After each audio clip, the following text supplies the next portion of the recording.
Hey, how's it going, guys? Gonna have a quick live stream. Hopefully Bitcoin pokes its head above the all-time high before I have to head to bed. How's it going, Jason? How's it going, Alvaro? Let me know, by the way, if you guys can hear me okay.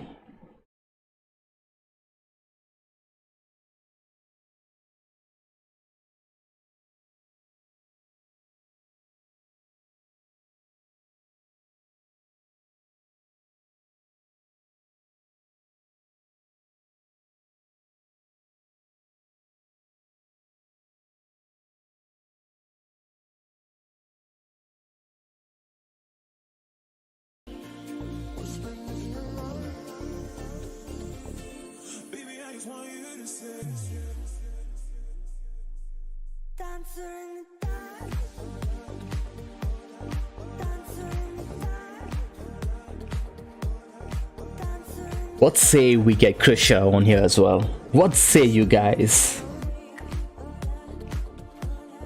If we get 25 likes in here, we're gonna get Krisha in here too.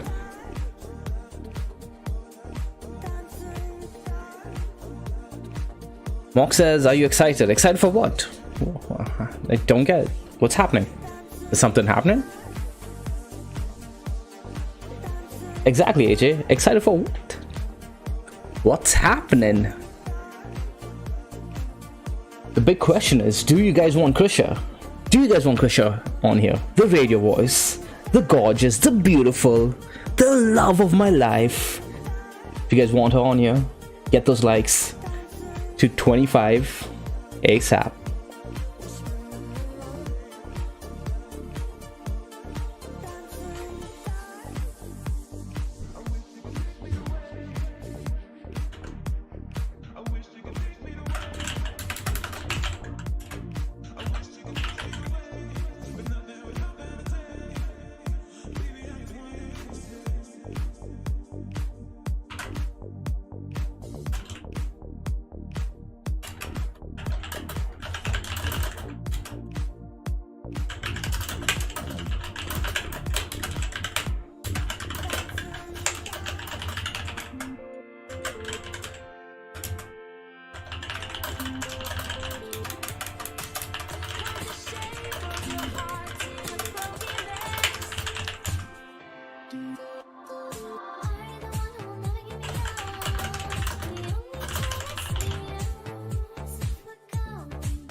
How's it going, Sherwin? Ace! Oh my god, it's Ace!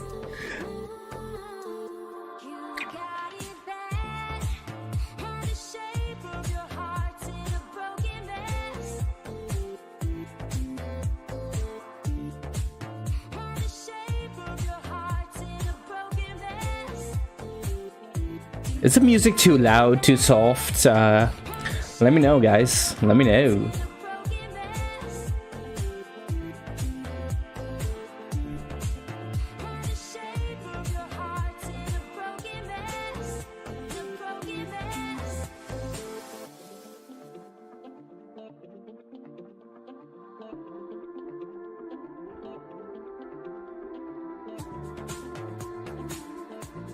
How are you, bud? How are you, Bilal? You're new to the Grove? Welcome to the Grove, man. First rule of the Grove, it's always morning in the Mango Grove. How's it going, buddy? You've still been watching every single video. I hope to God you have been. Wolvie's in here too. How's it going, guys? How's it going? Morning indeed. And Randy. Ooh, got the full crew in here.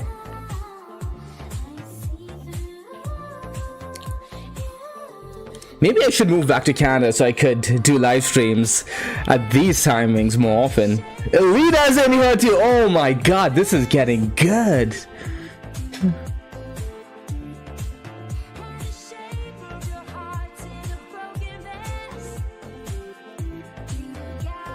Oh, did we hit the number? 27 likes. My, oh my. Maybe we should get Krisha on here then. Let's do this. Krisha, you here? Knock, knock. She's not here, guys. I think she's a bit upset because you guys took too long. Wait, can you hear me? Oh, there she is. How's it going, Krisha? Good. Wait, are we live? We are live right now. Damn. Okay. Give me. Okay. She's fumbling around, guys. She's fumbling around. Holy moly! Okay, wait a minute. I'm here. What's up, you guys? How's everyone doing? Bitcoin to all-time highs. Crypto Man Simon says my mic is too loud. Could you guys confirm that? Is it too loud?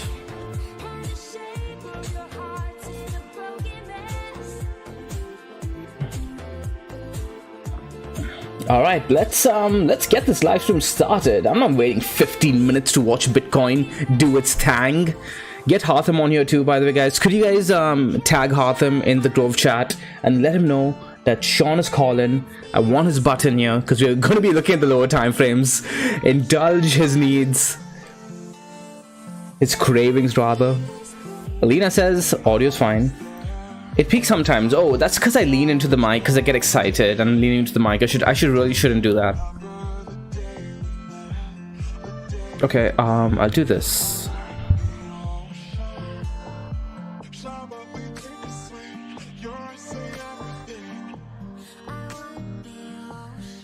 All right, how's it now, guys? Hey, that's better. That's better. Yeah, way better. Okay, cool. Because all I did was absolutely nothing.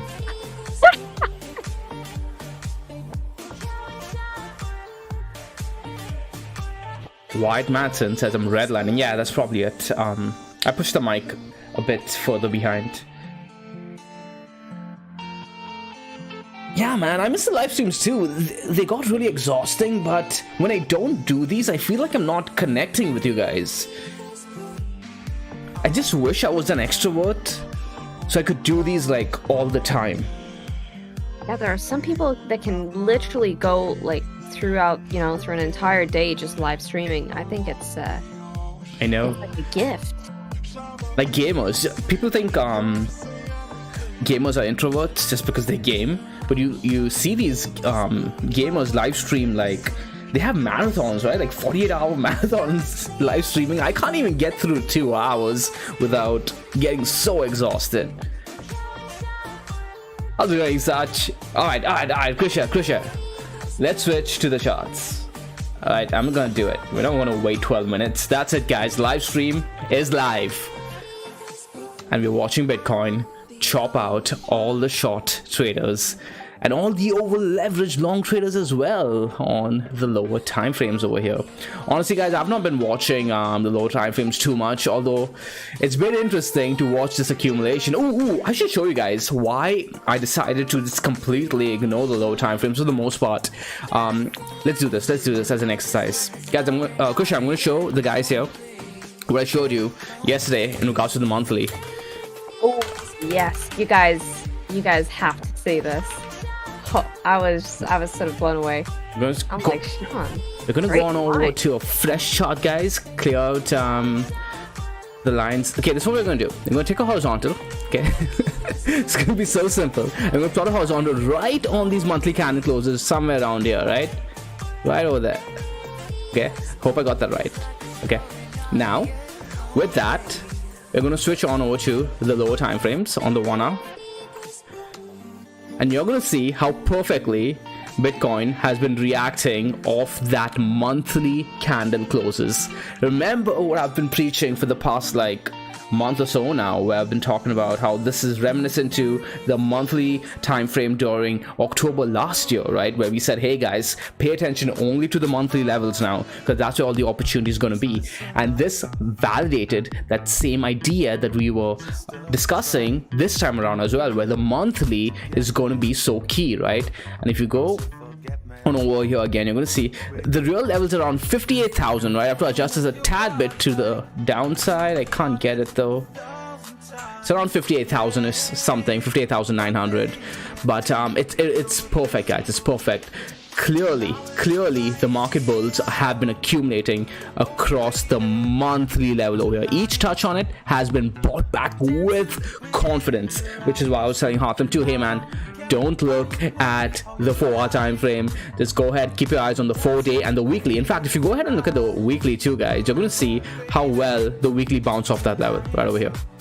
Right, we literally bounced off. We closed the weekly above the weekly candle close highs. Right over there. These candle closes. We closed the weekly there. Came, tested the monthly level, and now we've taken out the previous week's high. We just did that. That's why I'm doing this live stream, by the way, because everyone thought that this was going to be a trap. We said no, and now this is confirmed not a trap because we retested a monthly level, and we're seeing continuation by taking out the previous week's high. Krisha, what are your thoughts?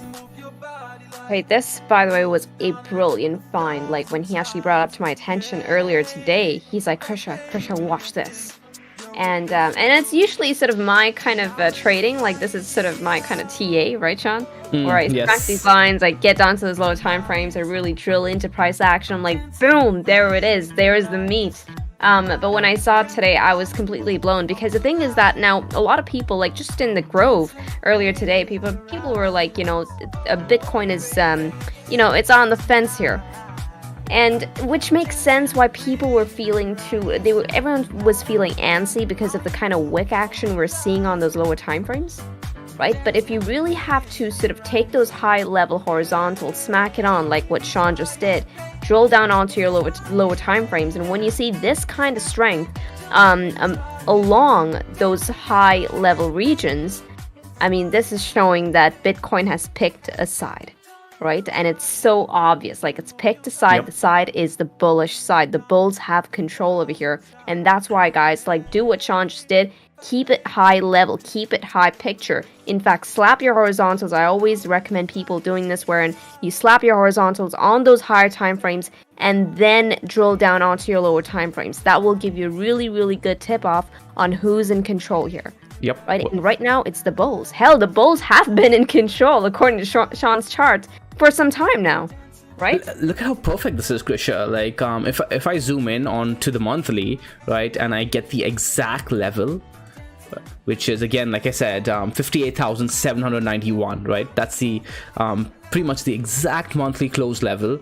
And then you zoom on over to the 1-hour time frame, right? You're gonna see that even this consolidation over here, guys, after the first impulsive move, right, out of this consolidation, we impulsed above that level, retested right over here, and then boom.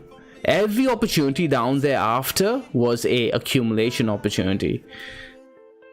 And yeah, when I saw these two wicks, guys, I just market bought. So I was like, I'm not even going to be looking at the 4-hour, etc., because it's classic of Bitcoin to shake you out of your trades, especially when you see this and this. I believe in the C chat we talked about this pattern, this precise pattern.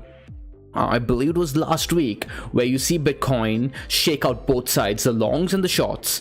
What we discussed was that right after you see this, right, where wicks up, wicks down, look for the direction price moves to right after that, right? If you don't see continuation underneath this wick low after, then it's very likely that price is going to go on towards the upside and further above after that as well. So, Krisha, what are your targets based on what you're seeing right now? I mean, you guys know what I'm looking at, right? I looked at that high-level pattern, which I believe you can see on the 4-day or the 3-day, rather, that beautiful, beautiful cup and handle pattern. And that, Sean, takes us up to, where was that? $75,000. I'm going to keep it very simple for myself, right? Because right now we're going to be contesting the highs. Just today, in fact, Sean, we had gone over some of the other fiat currencies against Bitcoin, wherein Bitcoin was already at the highs. Now take Bitcoin against the euro, as well as Bitcoin against Japanese yen. They were already testing the highs. So right now it appears that they may have just broken out. Yep. Right. And already in Yep. blue sky breakout against those fiat currencies. So as soon as this gets to blue sky breakout here against USD, I'm saying at the very least, okay, that's the next target. I mean, there's no other sort of level in front of us, right? Yeah. So you got to extrapolate from the price action that we have right now. And right now, the one target that I'm seeing on my chart is at $74,000. What's everyone else's thoughts in terms of targets to the upside? What's everyone expecting? Sean, what are you expecting for targets? $650,000. Wow.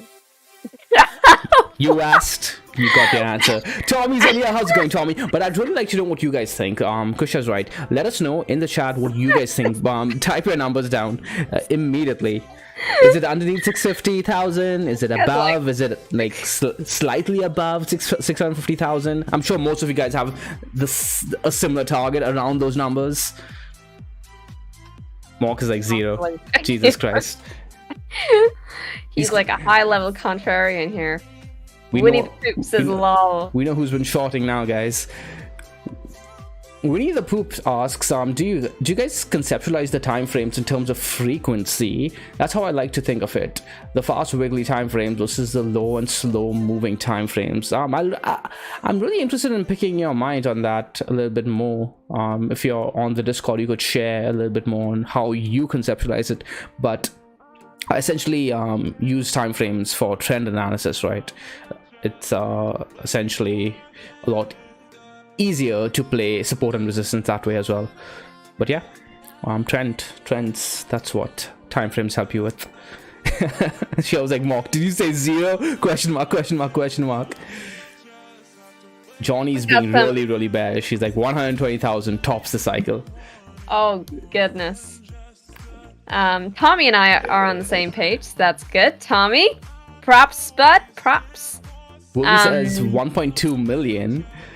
So Tommy says a 75,000 near-term target. We want to know what you guys think about Bitcoin's eventual target at the end of the cycle. Willie says 1.2 million, but not at the end of the cycle. Okay, what's gold's market cap right now? Okay, let me break this down. At what price point would Bitcoin reach gold's MCAP? I believe around $500,000. Okay, 500,000 for me. As far as yeah, I cannot believe I just said that. Okay. But that it's not as straightforward as that, right? Because that's assuming gold doesn't move at all, which could be the case considering the way gold has been behaving. But if you're using gold's market cap as Bitcoin's eventual target, you guys need to understand that gold's market cap is dynamic, right? It could come down. If we see enough outflows from gold into Bitcoin, gold could meet Bitcoin at $350,000, right? And they could have a flipping around that price. So I would say a realistic target, none of this is realistic. We don't like to call tops. We don't like to predict prices. We are playing the trend, right? As soon as the trend reverses on us, as soon as we start putting in a lower low, as soon as we break certain levels, we will be getting out of our positions regardless of whether our targets are met or not. In fact, we are likely to stay in our positions even when our target is met, right? So we just stick with the trend until the trend ends. That being said, I wouldn't be too surprised to see around $300,000 this cycle, provided the cycle sees its entirety to the next 6 months without the Fed intervening a little bit too early and scaring the market out of positions. Because remember what we talked about, guys? I said I wanted to see Bitcoin along with traditional markets both looking good. I didn't like the fact that Bitcoin was looking strong while traditional markets were looking weak. Now, it was still a good thing for Bitcoin, yes, but for us as traders, the most optimal situation is going to be for essentially Bitcoin looking good while traditional markets are looking good as well. And that's precisely what we saw recently on this amazing weekly close on SPY, right? We did essentially what we wanted, or rather SPY did essentially what we wanted SPY to do, which was take out this key level over here around 445. So SPY looking good, Bitcoin looking good, Nasdaq looking good. There's some emerging markets too that are looking really, really good. The markets are bullish now. People are in risk on sentiment, and it's going to be really interesting to see how the Fed plays this, because on one hand they want inflation, on the other hand they have to posture against inflation. This is, by the way guys, this is the time to be learning and really paying attention, because we haven't seen a time like this in perhaps hundreds of years. It's an inflection point. We are having a financial and technology revolution happening simultaneously. Oof, what a time to be alive. What a time to be alive. It'd be really interesting to see SPY actually take out its highs there. What does the high come in at on SPY? I switched back to Bitcoin. Who cares about SPY? As long as it's looking good. No, so I'm looking for the highs to get taken out, because like Bitcoin is getting there. It's there already compared to other fiat currencies. SPY actually taking out its highs would also sort of, be a tell in that the market is looking to continue here across the board. So all the risk on sort of assets right now. Yeah. Right, so you're looking at the indices, you're looking at Bitcoin, cryptocurrency. All looking good, yeah. Yeah, it's all looking really, really good right now. It's like there's so much distrust right now with the Fed. Everyone's just like, buy everything. And the Fed hinting at tapering is essentially causing the bond market to sell off as well. So a lot of liquidity is sitting on the sidelines, and people are not trusting that liquidity in dollars, right? Why would you be holding a dollar that is depreciating? It's a guaranteed depreciation rate, right? You're guaranteed to lose money. So people are literally fleeing out of the dollar, in my opinion, into risk-on assets like Bitcoin and equities. We foster a culture that forces us into risk as a savings device, which is hilarious, but hey, it is what it is. Jacob Kastov says gold is 10 trillion. That would make Bitcoin 1 million. No, Bitcoin is currently sitting around 1 million MCAP, right? This is a simple way to do the math. Bitcoin is sitting at 1 trillion MCAP. So if Bitcoin needs to 10x to reach 10 trillion MCAP, you just take Bitcoin's current price, which is around $60,000 multiplied by 10, so that's around $600,000. But Bitcoin's at 1 trillion MCAP at around $50,000. So $50,000 times 10 is how you get to that number.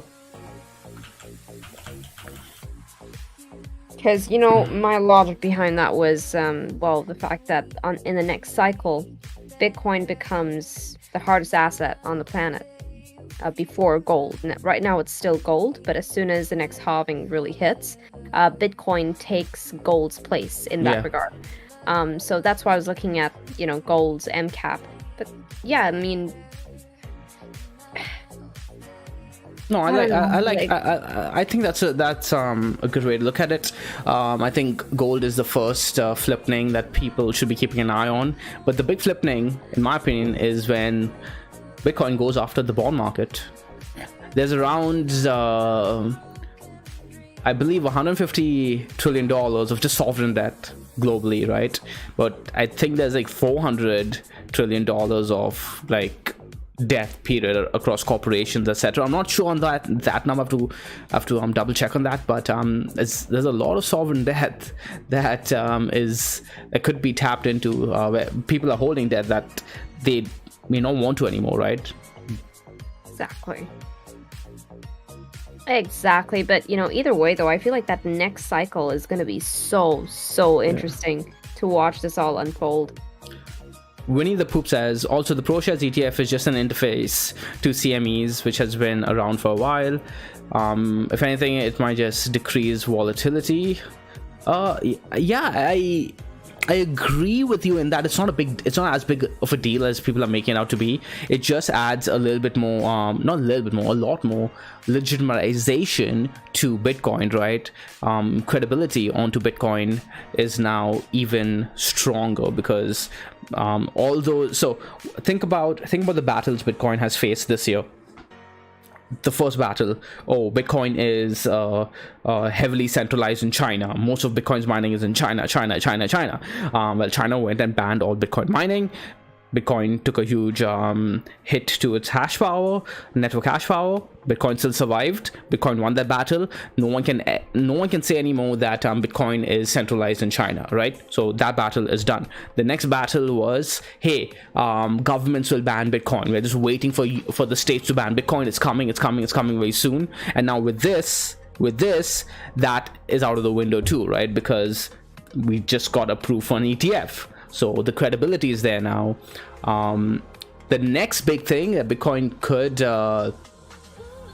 I wouldn't say this is a big thing either, but having an ETF that is actually settled with real Bitcoin, right? With actual Bitcoin that you buy from spot, that would be a great victory for Bitcoin.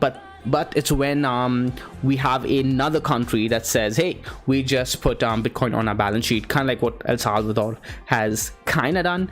But when we start seeing more and more sovereigns begin to put Bitcoin onto their balance sheet, that's when people should get really almost afraid of not being positioned in Bitcoin, because this is it, guys. This is it, especially for people of our generation. We've not been given any other opportunity. We've been given the shit end of the stick on everything else, right? Crypto is our stand, right? And not being part of this market is not being part of literally one of the greatest opportunities given to humankind over the past, 200 years, 300, 400, 500 years maybe. This kind of thing is unseen for, yeah, especially the millennial generation. I feel like this might have just been the only opportunity, because by the time we actually came of age, I mean, the whole .com boom it was behind us, right? This is it. This is the equivalent, if not more. This is that one opportunity. So the millennials really waiting out on this one is just, sometimes it's just, I don't get it.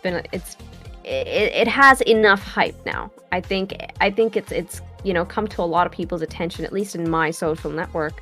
But I know that a lot of people in my social network still fear Bitcoin. They're not willing to even jump down the rabbit hole. Not even looking to do that preliminary research. No one's even asking them to buy, but just to dip their toes into it.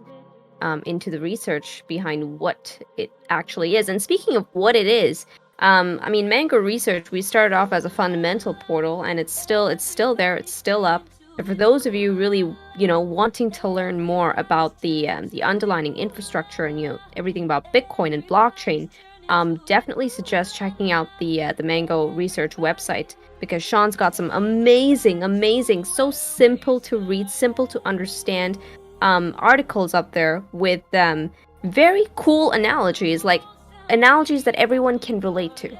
So go ahead and check it out, because that is really going to help dissect things for you. In fact, you will be able to jump into conversations like this concept just right off the bat. Yep. Right? You'll be able to explain it to your parents as well as to your friends. So go ahead and jump into that rabbit hole if you still do not know what it is that you are dealing with here.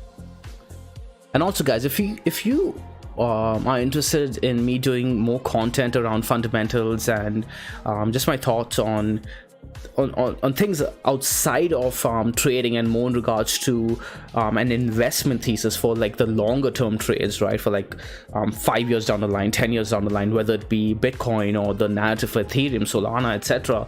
Let us know by hitting the like button, right? Hit the likes right now. Let us know if you guys are interested in that kind of content. That's how I'm gonna know, and I'd be glad to start doing content around that theme, right? Because I think the opportunity is about to explode now, leading into the next. I want us to start thinking as a community about the next opportunities over the next 4 years now. This Bitcoin trade, guys, that Krisha and I have been in, the Mango community essentially has been building for ever since 2018, 2019, right? More like 2019. We've been thinking about this big win, and it's all unfolding now. But we can't get complacent. we can't get too cocky, too arrogant. We already have to start thinking as a community together about the next big opportunities. And hey, let's do it together. If you guys want to do it together, again, let me know. You can reach out to us at the Grove, themangoway.com/discord. Hit the like, show us that you guys are interested in being part of this journey. Leave a comment down below if you guys are going to watch this after.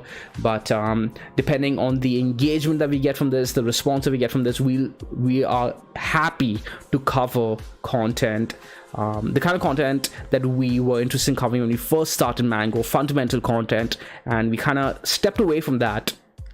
But hey, I'm glad to do it on video now. Yes, the videos are going to be coming in, guys. When I first started doing content around blockchain, I was just writing because I was so uncomfortable going on camera. Like, Krisha knows how uncomfortable I was. But I really put myself in that discomfort zone over the past years now. And I think instead of writing around fundamentals, I'd be more keen on actually doing it on camera. So it'll be interesting.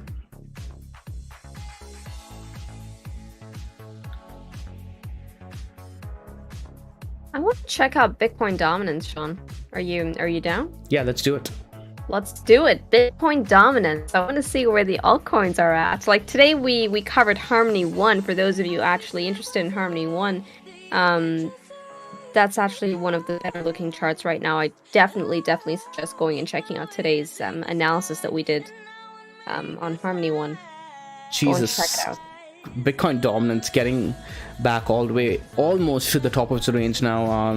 Exactly. 47, right? Yeah. That's what I mean, just a couple of days ago when you were doing your live stream, I think it was just you, and I said 47. 47 is going to be that target. Right now, the bulls have this one by the horns. 47, and what's crazy, Sean, is that if we break 47, oh, and that's going to get crazy. I don't think people are going to expect the move or the annihilation that the altcoins are going to face from then on. Yeah, I don't know whether altcoins have already gotten so trashed against Bitcoin at the very least. Could we see the because again, Krisha, we can go ahead and show, or rather remind people what Ethereum did against the Bitcoin pairing in the last cycle, right? Even though we still went on, or rather the theme went on to make a all-time high all the way up to $1,400, it did dump drastically before that against Bitcoin. I'm gonna go ahead and just draw out the I'm fumbling here. Oh, okay, there we go. Yeah, so guys, this move over here on Ethereum was the move from around, I believe, like $7-8 all the way to around $400, right? And then Bitcoin started its run. Ethereum was sitting around 300-ish, 200-ish at the time, and Bitcoin started its run, and Ethereum dumped against Bitcoin 83%. Okay, 83%. Now, even though Ethereum had a run from, let's say, 300-ish all the way to 1,400, right, against Bitcoin, it only came up to put in a lower high. So that's how much it dumped. And the move from here, or rather after that dump, was a 450% move towards the upside. So if you optimized on that move where you captured the Bitcoin trade, and then you were able to capture even half of this move, guys, you didn't need to capture this entire move here, but you were able to capture even half of the Ethereum move against Bitcoin, you were able to get that much more out of the bull market, right? So it's all easier said than done in hindsight, but this is essentially what I've been doing. I've been following this playbook on altcoins for a while now, and that's essentially what we did 2019, 2020 as well. It's worked really well. So yeah, go on, Krisha. Oh no, you can finish your line. No, it's just when Bitcoin has strength and altcoins get completely demolished, look out for altcoins being strong against their USD pairings. Especially look for coins like FDM, Cardano was one of them back last year, where they're showing strength during Bitcoin's run, right? Where Bitcoin is doing things that are applying pressure and pain onto the rest of the altcoins, but there are certain altcoins that are showing strength. Keep an eye on those coins because they're likely going to be the ones that run hard when the bull run starts. Exactly. So let's say Ethereum dumps from its high around 75%, right? It could come down to around 0.02 again. Now, do I think that's going to happen? No, I'm not. I don't think that's going to happen this time around, but if it does, I'll be prepared for it because we are trend trading it, right? I do think that if Ethereum closes underneath 0.06, Krisha, are you looking at the monthly? I'm looking at the monthly, by the way, at BTC. 0.06. If we close underneath there, this is not looking good for the altcoin market as a whole.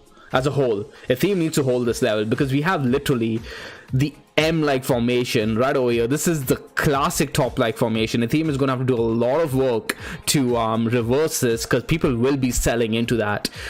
Short trend traders are going to be coming in on board as well to be able to short Ethereum to accumulate more Bitcoin, and we could be looking at a dump all the way down to the neckline over here at 0.043. That's another 30% against Bitcoin, perhaps even deeper. I would say somewhere around here actually, 0.035, Krisha. What are your thoughts on this BTC chart right now? It doesn't look too good. So Wolvie, actually, just in the comment section, he's like, "Oh, Krisha, I asked about the FBTC monthly, wondering if that's a flag forming." Yeah, bear flag. I'll be on. Yeah. Okay, no, I don't think it's a bear flag, but it's too droopy. I think it's way too droopy for it to be a flag. I mean, I could be wrong on this, but you see that wick low. Sean, where's the wick low coming in at? Let me pull this up on my chart. I'm looking at yours on my screen right now. Let me pull up Ethereum, but this was the month of July. Will be so July. The wick low in July comes in at around 57,000 sats. I think if we break that, if we even get like a wick below that, I don't know. This is not looking good, and that's the thing, right? So what Sean really means to say here. If we're seeing Bitcoin really head for the highs, and it's not like ETHUSD is going to be lagging behind. I feel like ETH will also sort of make its move to the upside. It's just that Ethereum against Bitcoin, okay, as far as Ethereum, when pitted against Bitcoin, which one is going to be stronger? That's what this chart is telling you. And what it's telling you is that, you know what? Bitcoin might just run harder this time. Bitcoin is likely going to be the strong trend in this current juncture of the market. And that's the thing with these Bitcoin pairings is that they can lose structure. They will lose structure if one trends harder than the other. Okay, so be careful over there. And yeah, so right now we'll be, I don't know. I think it's looking a bit droopy. My system hasn't really gone off yet. The dashboard has gone up at BTC for a short trade too now. So, and you know what? There are going to be some really good opportunities, Sean, to the short side. Yeah, right? No, I agree. On the FBTC, and think of the settlement here. The settlement happens in Bitcoin, so you're still getting Bitcoin back for the short trades that you actually, make bank on. Now, take this one. You're 4.29% up on the dashboard. If you took the FBTC short already, and this one came in 2 days ago, and I feel like Ethereum starts inching down further, it's going to set off a bigger move to the downside. Yep. Okay, so what do you guys think? Do you guys think Ethereum is gonna see a further dump, or is it gonna hold that monthly level? Do you guys think Ethereum is gonna recover over here and catch up with Bitcoin? Because there's a good chance that it does, considering that this is monthly support, right? And we do have a good 10 days before the monthly closes. So a lot is different this time around compared to the last cycle. In that there are a lot more institutional investors that are interested in Ethereum, a lot more people, a lot more retail interest as well in catching the next Bitcoin, right? Elena, I believe, mentioned in the chat as well, saying, hey, what's the next Bitcoin 2.0? What's the next Bitcoin 2, right?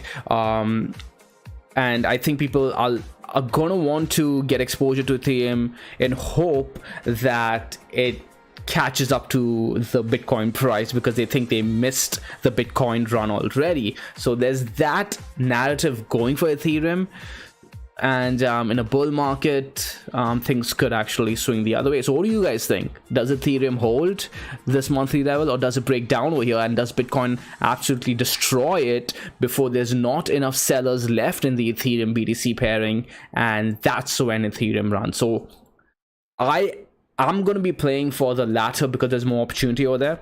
I do think Ethereum will get exhausted if it sells off too much, and that's when the Ethereum run will really begin.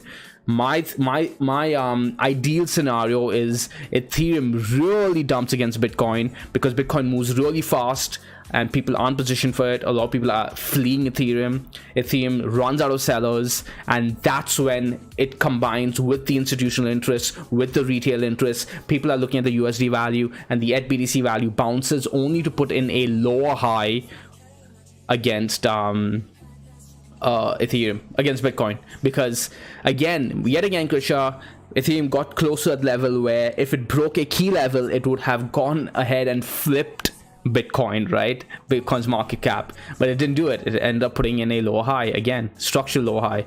So this is the third lower high now. God, I love those memes of the flippening.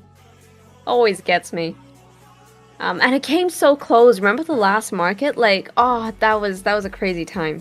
Yeah. When Ethereum it was so close to flipping Bitcoin. It was insane. Mark has a great point.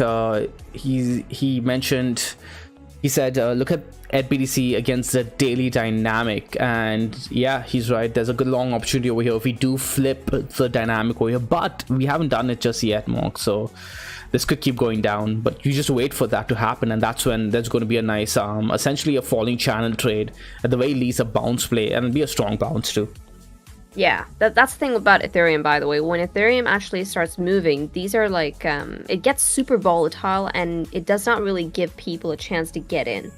I mean, we've seen that time and time again with Ethereum. Like, it'll stop just at resistance, right? Only for the next candle to blow right past it and on to the next resistance, which is like a good 20% to the upside. So it's like, you gotta position well in advance, and you gotta have like a good sort of build your trade. I'll say this: when it comes to Ethereum is one of those coins that I like building my trade on, a solid region of support, wherein if it breaks, I know that I'm invalidated very fast.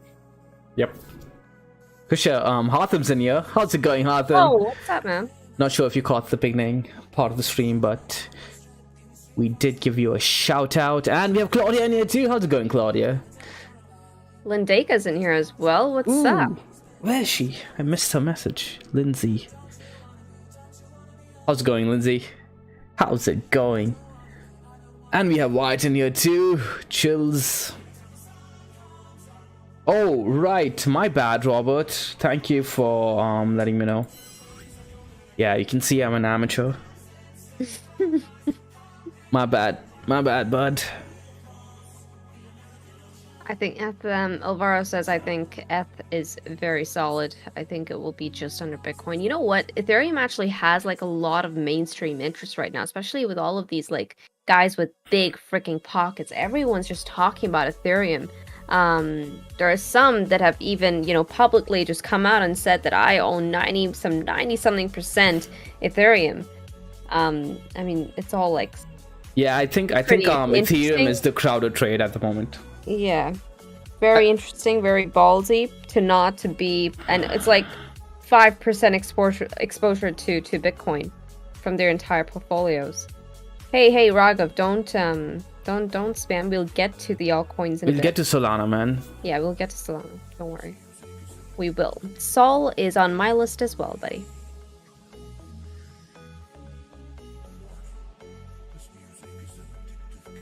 But you never know, says Wolvie. ETH may see adoption soon. I think Ethereum's seen good adoption, man. I think Solana. Actually, let's go. Solana is what we should be keeping an eye on. I am keeping an eye out on Sol right now. Yeah, let's get Sol. Let's go, Raghav. Let's look at Solana. You've been timed out, but we're going to look at Solana. Squeezing over here. The daily isn't saying much. Neckline at around $1.70. Sorry, $100.73. What am I saying? $173. Jesus Christ, I'm pretty tired. Oh my god. All right, so yeah. On on the USD chart, I'll be looking for this level to be reclaimed before getting too aggressive on this trade. Because if it does take this level out, guys, I don't think we stop at 191. I think at the very least we're going to 220-ish, but honestly, way higher after that. What's the percent move on your chart? To where? To your next target. Okay, from around here, I'll say around 39%, 40%. So now think about that, okay? So you got 39 to 40%. Bitcoin, on the other hand, is we have our next target, which comes in at around $75,000, right? That's roughly around 20% or so. So Sol actually might just have a wider range. Now, if you get on over to Sol Bitcoin, Sean, and get on over to your weekly and put on the Mango dynamic there. Oh my god, this daily looks so bad on Sol BTC. Oh man, but the weekly is sitting on Mango dynamic support, so okay. It's looking droopy though. I mean, it's looking droopy. But if Sol actually gets that impulsive move against USD, right, and actually gets up to that target, which is a good 39 to 40% to the upside, we could see Sol BTC actually get a bounce here as well. Could it break this falling, whatever you want to call it? It's not falling challenge just yet. Just a quick heads up on that. Each test of the weekly dynamic has been a buy. So yeah. Not buying this is almost a sin. But when I look at the daily, Krisha, and what Bitcoin's doing at the moment, just look at the daily against the same indicator, against dynamic, and you're going to see that this is okay. Solana needs to hold today. It needs to see something today. Sol USD needs to break today for Sol BTC to pump. Right. So Sol BTC needs to hold today at the very least, right? So Sol USD could break by Bitcoin breaking towards the upside, but if Sol BTC on the other hand breaks towards the downside over here, it's not going to mean much in my opinion. I think Sol BTC loses its weekly dynamic as well, which I don't want to bet on, of course. I'm not going to short this. I'm not going to short into the weekly dynamic, because if you put on the dynamic, you're going to notice how weak it reacted off the buy op, right? Like we touched it, yeah, we held it, but we opened underneath it on the next candle, and we used it as resistance. It was sold into right after. It wasn't used as an opportunity to accumulate a position. So that's a bit of weakness over there. Not much. I don't want to, like overplay that. We are sitting on weekly support, so we got to give that enough credit. But that daily isn't looking good. Again, I'm biased though, guys. If you look at the macro picture right now, Bitcoin dominance is trending up. Most altcoins are looking like garbage. I'd rather be playing FTM. I'd rather be playing One. I'd rather be playing some of the other strong altcoins. There are a couple others versus Solana. I want to see Solana take back key levels. Fair enough. Sol USD, I mean, you can see there's a clear symmetrical triangle on the weekly, or rather the daily time frame. But I mean, like, we're so close to the apex right now. This could break, and the thing about symmetrical triangles is that it could break to the downside or the upside. Yep. I'm saying upside because of how Bitcoin is looking right now. I think Bitcoin is going to add that additional strength that the altcoins are lacking, or rather they're just, they're just cooling off. I think Bitcoin could really could be the impetus to a move even on the altcoin charts. But if Sol actually makes that move, Sean, I don't know, we're not only going to be activating a symmetrical triangle break there, we're also going to be activating a bull flag break for Sol. Hey, you know what? I also may be biased on this chart. Sean and I are clearly on opposite sides of this one. Tell us what your thoughts are on Sol, for those of you actually looking at this chart. Yeah, what do you guys think? What are your targets for end of cycle on Solana? I have 335, by the way. Bull flag. I'm saying Solana $500, Kusha, minimum at end of cycle. Yeah, I see that. I see that. If end of cycle. Bob Harrison is in here. How's it going, Bob? He said just stopping by to say hi, Mango homies. Currently working on building a garage. How's it going, man? How's the garage going? Nice. Winnie the Pooh asks, how do you guys think about taxes versus blow off tops? I try not to think about tax season at all when trading. Like the chart should show me what I need to see, right? So I try not to let it influence my decisions whatsoever. I know people who've tried to trade around not just tax season but their taxes as well. They try to overplan because of again, right, they want to take their profits at the most tax appropriate time, and it never ends well. You can't force the market to do something for you. You just play the market and deal with the taxes after, right? Pretend taxes don't exist. Take your trades as though you take any other trade, and you should be seeing the signs on the chart anyways, right? If like you're saying, if people are taking profits and that profit taking is enough to actually push the price down, your trend will get negated, right? And you'll be out of the position. Your support will be negated. You'll be out of the position. So the charts will tell you everything you need to, man. People are having a discussion the other day on lagging indicators versus leading indicators. The best leading indicator is price, period. It's the best leading indicator. It tells you everything you need to know of what's to come. But yeah, that's my answer. Yeah, we pretty much just look at price here. Price dictates. we know people who've tried to get very smart during tax season, and it's not ended well. Yeah, Mark's like Solana's to zero.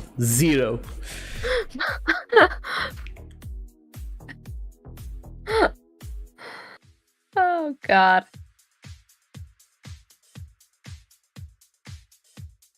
Krisha, Alvaro has a question. You want to take it?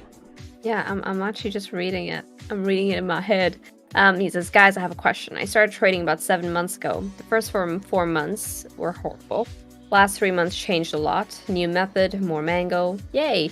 And have been taking my losses and making profit. My question is, when a loss is just huge, 60% plus, would waiting be a better option? Oh God, no. No, I have been in your shoes once upon a time, and it's just, first off, like, I think the first lesson I got from that was never to wait until my losses reached such a crazy number. But I have been in your shoes, and it's always been a better sort of thing to just cut it. Take the pain, deal with the pain, cut it. Because now suddenly that frees up a bit of mental as well as emotional equity of mine that has been locked into this losing trade. Right, 60%. I mean, that can really, that can really put a dampener in your whole mental and emotional equity. And yes, you need both when you are trading, right? And when you're sitting in a losing trade, and that is something that's losing, you're already at a 60% loss.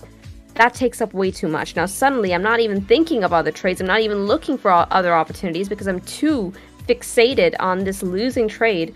And, just hoping and praying that it goes back up. Should I just trying to even make that decision? Should I just leave it? Should I hold it? Like, all of that is mental and emotional equity that you're putting into it. And that could have been something that you could have allocated to looking for a new opportunity, right? So I always advocate for taking your losses fast. Take it fast. As soon as it breaks your invalidation point, it's done. Take your loss, reevaluate. Yep, well said. I'm not sure, Alvaro, did you watch the live stream where we had a huge session on psychology, where I proposed 2 scenarios to the community, and I had everyone answer how they would react, and we had a huge discussion around that. If you haven't watched that stream yet, I really recommend you watch that stream. If one of you could help Alvaro out with the link to that stream, you get some posts on Discord, and he can grab it from there. It'll be or post it here too. But I think that stream was for anyone who's really looking to learn. I sent out an email, I believe, right? Or Krisha, did you send out an email in regards to that stream?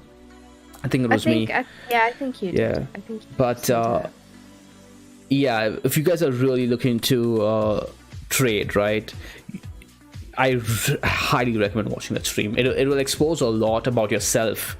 For you as a trader, it's going to be really important. Hey Moz, how's it going, buddy? Thank you for the shout out. Jason has another question. Kusha, you want to take that one? Philippe is in here too. How's it going, Philippe? Oh, hey, what's up, Philippe? I didn't see him in there. Okay, who's got another question, you said? It was... What? I just said it. How did I forget? Jason? Yeah, Jason. I'm considering moving my Cardano into BTC today. Is that one that you're looking at? Yeah. What are your thoughts on Cardano near term and end of cycle? Cardano! Cardano's community alone is going to carry Cardano to the finish line. Where's the finish line, though? I have no idea. We just play this as it goes. So trying to really chase, oh my god, Kusha, look at Cardano BTC. This was such a good shot. Oh my god. Wait a minute. I think the first step, by the way, when you are evaluating any charts in the crypto sphere, the first thing is to look at Bitcoin. Is Bitcoin trending to the upside? Yes, it is. Bingo. Okay, next one. Now, which altcoin are you looking at? Is Cardano USD, Sean, trending to the upside? Let's first go and check that out. It's not trending, but it's consolidating. It's weak compared to, things like, even Sol is looking better than Cardano right here. Yeah, what is going on here? What is going on here, guys? This is I guess you could say it's a symmetrical triangle, but really, you could say. Oh, you're looking at the daily time frame. Yes, it is. You could say it's like. You could say, hey, high lows, symmetrical triangle, but really, is this what you want your altcoin to be doing against USD? Well, yeah, no. It's relative, right, to the other structures that other coins are putting in, which are more like higher lows with a steep angle, and then a flat structure on the highs, right? Other coins are doing something like this. Grouping. I'm not liking this one. Yeah, Cardano's actually drooping here, man. It's not looking too good. Symmetrical triangles. It's a tough position to be in now because it feels like it's the kind of position where it's about to pop towards the upside, but if it doesn't and just does something like this where it goes up and down, right? It's so squeezy right now. It's towards the end of its triangle too, where it tends to just go both directions, or rather price tends to go both directions and then keeps going sideways. Too much opportunity cost. It's a really hard position to be in. It depends on how you're trading this, man. If you're in this Cardano trade and you've been in this for a while, I'm guessing you're in this for the long haul and you should be looking at the weekly and the monthly, and that changes everything. I don't know, Kush, what are your thoughts? Yeah, no, it's not looking good, honestly. If Bitcoin is trading to the upside against USD, the least I would expect Cardano to do is to at least start inching to the upside. No one's even asking for like a full-fledged trend like, we saw on one. Like, for example, Harmony 1 actually took out its highs. It's holding support. The bulls are really holding that one up. Cardano, you're not seeing that kind of strength. You can see that the bulls are really not putting up that much of a fight here. Hell, they're not even looking to pick this baby up here. So I don't know what's happening. I think it's too droopy, honestly. First off, even before you evaluate the Bitcoin chart, first thing everyone needs to do, if you're looking at any sort of altcoin, evaluate the chart against USD. You want to start seeing strength in a bull market against USD. All right, if you're not seeing strength on this chart, this is not a chart you should be looking at. That's how I sort of do it, because it just tends to be opportunity cost leading into the next run up. You could be in something better. Even Bitcoin, like I know people, they don't look at Bitcoin as a trade. I don't know why. Bitcoin is a trade. If you're in Bitcoin, it is a trade. Now, of course, Jason, I know your decision is between Cardano and Bitcoin, but there are some people out there, they're like, oh, if not Cardano, then which altcoin? No, if you even get into Bitcoin, Bitcoin alone is a trade. Mm-hmm. So he says he's been in Cardano since 40 cents, so he's been trading it all the way down since. You're flush then. 40 cents, that's a great buy, and congratulations. So you're playing it for the cycle, right? Just be patient, man. You got in all the way down here. Yeah, no, if you're playing for the cycle, then that's fine. If it's like a range play that you're in right now, then it may not be worth it. But if you're playing it for the cycle, I think, Cardano, of course, it could, even if it does come down, I think it can recover just by the sheer momentum of Bitcoin.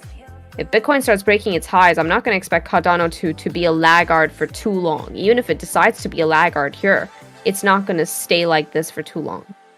So if you're playing the cycle and play it, I think you're already like flush in this one. Ask yourself why you're doing what you're doing. Try not to do it just because you want to chase Bitcoin. Kusha, Bitcoin on the 15-minute chart, looking interesting here now. No, Sean. I'm doing it. Let's do it. Me. It's for entertainment purposes. My goodness. Like the great Ollie once said 2 days ago. It's flagging. Yeah, Moose, you got a strong point there. It says Cardano and Altcoin good. That's a season change. That's kind of what we noticed with Chainlink 2 when it started not doing what it was doing for the past like 2 years prior to that, right?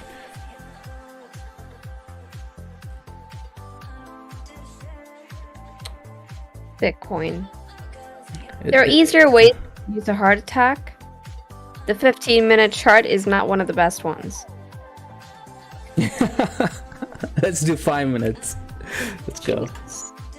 Oh, Why? Man, this doesn't look good. 15. Why? Let's go 15. Entertainment purposes, Kusha. Man, the dynamic is really good. What liquidation price would you recommend for BTC long? No liquidation price. Why do you want to know? What kind of question is that? It's not a mango question. What liquidation price? That is not a badge of honor you want to be wearing. You know, some people are like, oh yeah, I got liquidated. They use liquidation as their stop loss. That's okay. It's a thing. Believe me, I'm not joking here. And they think it's the way to trade. But all jokes aside, man, we don't mean to sound like we're laughing at you. We're just having a good time here. But what we need to acknowledge is that your question is a very serious question because it's pertaining to risk management, and that's no joking matter. And we don't take it. We take risk management very, very seriously in the Mango community. So yeah, you need to get your risk management strategy in place, man.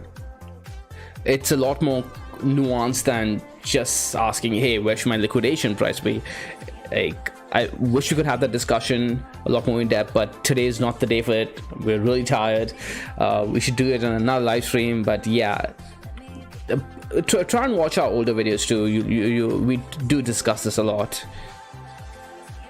Okay, so don't think of your liquidation point. First, I think your goal should be to think of your invalidation point. Ask yourself, okay, I'm taking this trade, whether it's long or short, and you ask yourself, at what point am I wrong on this? You know, you got to be reasonable with that point, or rather that range, as far as your technical analysis is concerned, and accordingly, you know, build a plan around that invalidation point.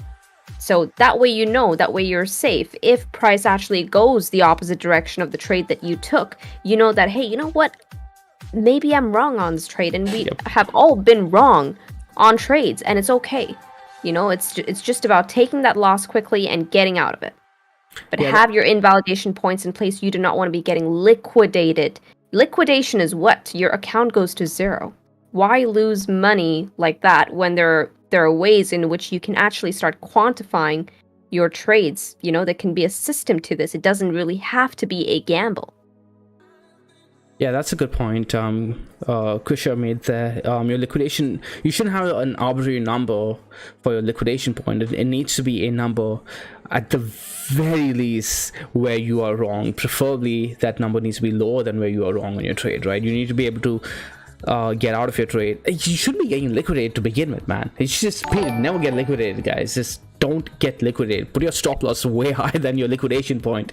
Price should not even be coming down to your stop loss, right? If you trade the Mango way, your stop loss should not be getting triggered that often, right? Especially those of you on the C program, you guys know this, right? Your stop loss should not be getting triggered that often. Like very rarely. Techi says XTZ looking interesting, guys. Bounce off the weekly dynamic to test highs. Yeah, we look at XTZ too.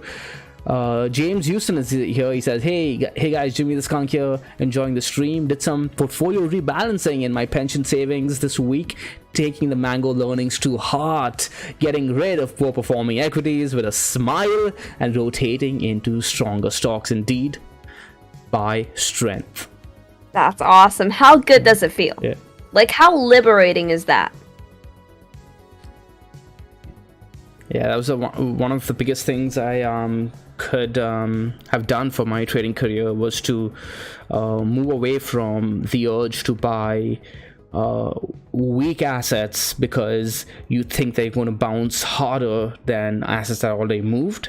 And I stopped doing that because they end up being either opportunity costs or actual losses. They turned losses in the bull market. And what I do instead now is I look for strength, and I always buy strength, right? If there's a coin that I'm not in yet and the rest of the market is performing really, really badly, and I see a couple of coins who are doing well in a bad performing market, I'll keep an eye on those coins. So for example, recently it's been FTM, Harmony One, they've been doing good, so we'll keep an eye on them. And when the altcoin markets do turn around, we'll be paying close attention to Harmony One and FTM and looking to see whether they hold that same signature. Are they still, looking stronger than the rest of the coins? And we'll buy that strength. I'm willing, by the way, guys, I'm willing to pay a higher price for that confirmation, for that confidence. Your job is not to get in at the lowest price possible, guys. Your job is for your account to go up, and it doesn't matter whether you buy at $50,000 Bitcoin or you buy at $55,000 Bitcoin, right? You'd be up right now anyways. And if it came down to you having more confirmation at 55k, well, you buy at 55k, right? You're getting that extra confidence and that extra probability of your trade going up as well. So buy strength. Boom. Wisdom nuggets dropped. We've learned the hard way, guys. Like we're dispensing all of these little golden nuggets, all of these little bits of knowledge, because we've been on the other side of, we've been on the receiving end of the market, and it's not a good place to be in. You're just best off learning from other people's really shitty experiences. Yep, exactly. Learn from our pain. Ted, Tezos here, breaking a key zone that I've been looking at and breaking back down underneath it. Holding a horizontal over here, that's not as important, but it should hold that level over here. I'm looking at the Bitcoin pairing though, right? And the USD pairing, it's trending up. Kush, what are your thoughts on XTZ USD? God, I was looking at the 5-minute chart. I'm like, why does this look so ugly? Yeah. Oh, by the way, Mark wants you to put on your 1 second time frame. So Mark, Krisha has the 1 second time frame enabled on her account. You guys are funny, eh? You guys are funny. 1 second time frame. Why? My goodness. XTC, I don't know. If it breaks this neckline over here, the zone, it's likely gonna make its way to $12. I don't know, Kusha. Ted has been on a hot streak recently. We should probably be paying attention. This guy's been catching freaking trade after trade. Good job, though. That has come a long way. Yeah. Like a really, really long way. He's been at it. He got a massive win on Luna. So it's looking good though, to be honest. It's putting in it's not like the most beautiful trend, but I think if it breaks this neckline over here, it's likely gonna keep going after. So okay, what number are you looking at? I'm looking at the weekly time frame. What do you mean by number? I'm looking at the zone. Between $7.50 and $8.90. So okay, around $7.50 and $9. Yeah, okay, you know what, we're sort of on the same page in that I think for now XTZ is sort of range bound, and I see what you're looking at, and I am in agreement. So as long as we hold, honestly, this region of support at around what was this? I'm getting 647. I think if we hold that as support, there's a good chance that we make our way back up to $8.74. We get past $8.74. Then I think it's pretty clear for the highs. $10.72 next stop. There you go, Ted. $10. So Bitcoin not doing it. Bitcoin doesn't seem to want to do it before we go to bed. It's neat. So that's one thing I really like about trading, eh? Like there are some charts where I wouldn't see any opportunity on it, but Sean on the other hand would. Now Ted is likely playing this chart, and you know what? You may just very well do well because, well, this is your sort of trading style. It fits with your trading style, but it doesn't necessarily, you know, have the same sort of effect for me. So that's one thing about trading. You really get to play your personality. Iman says Ethereum to 20,000 in the coming weeks. Wouldn't be surprised, but I'm not sure about the coming weeks. 15,000 by the end of the cycle is the narrative, the going narrative now. Well, with the amount of freaking, like, what is the ruler here, right? What is the scale that we measure everything up against? It's USD, and we know what happened to that. It got completely nuked, inflated away. So, if anything, Sean, okay, what are your thoughts? Do you think many of these assets are just underpriced right now? For what they can do? For what we can achieve with them? Do you think it's underpriced? I think they're all overpriced. Oh, they're overpriced. Yeah. Bitcoin too? No, Bitcoin's the only thing that's underpriced.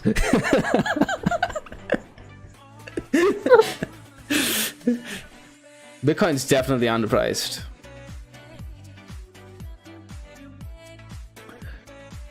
Here's the thing though, right? I try to prove a point over there because how do you measure? I was trying to prove your point rather. How do you measure anything? And the ruler is manipulated. Exactly. Like I genuinely think all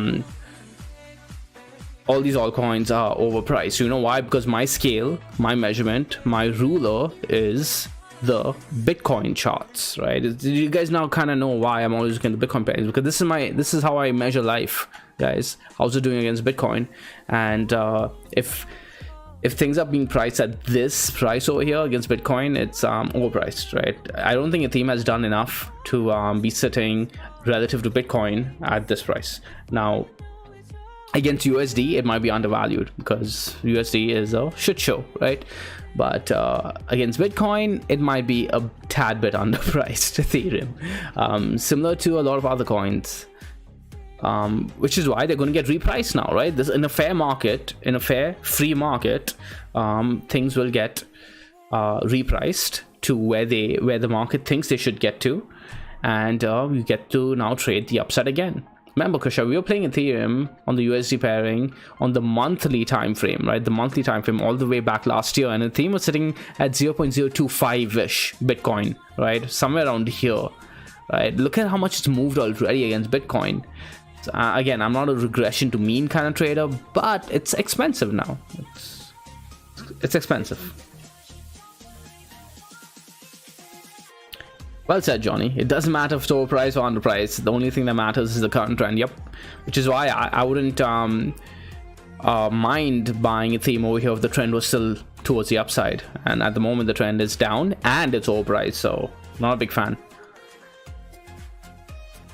Fair enough. Winnie says, watch Bitcoin break out as soon as you guys go to bed. I think it's gonna happen. It always does. There are two auspicious times for Bitcoin. The first one is when we're at the gym. And the second one is when we're asleep. Oh, Alina says, Sean, what book would you recommend to read on market psychology? Ooh, read Trading the Zone. It's probably the only book you need to read pertaining to psychology. Are the markets fair though? Yeah, markets are fair, man. These markets are fair. Crypto markets are fair, in my opinion. It's relative. It's again, it's how you look at them. You're going to start blaming the market for everything that happens to you, then of course you're going to think it's unfair, right?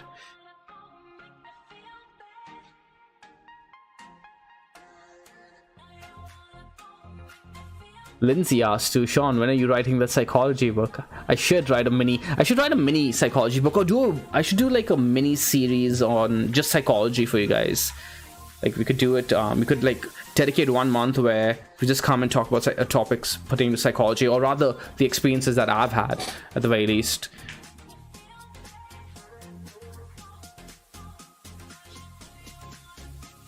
Sean's got so many psychology golden nuggets. Are there? He's like super well read. Who's this? You. Oh, me. Okay. Apologies. Yeah, I'm happy to discuss these topics with you guys. Are there ever any projects the market rejects that you get bummed, don't make it? No. If I truly believe in a project and the market doesn't get it yet, I'm either wrong or the market will eventually get it, right? And I'm not willing to wait around for the market to get things. My first rule is risk management, and opportunity cost is a part of that. So I'll wait for the trend to start developing, or I'll wait for the chart to show me some signs of life, and then I'll get into it with conviction. So why are we so bullish on Bitcoin, right? Look at the trend, guys. Look at the monthly chart here.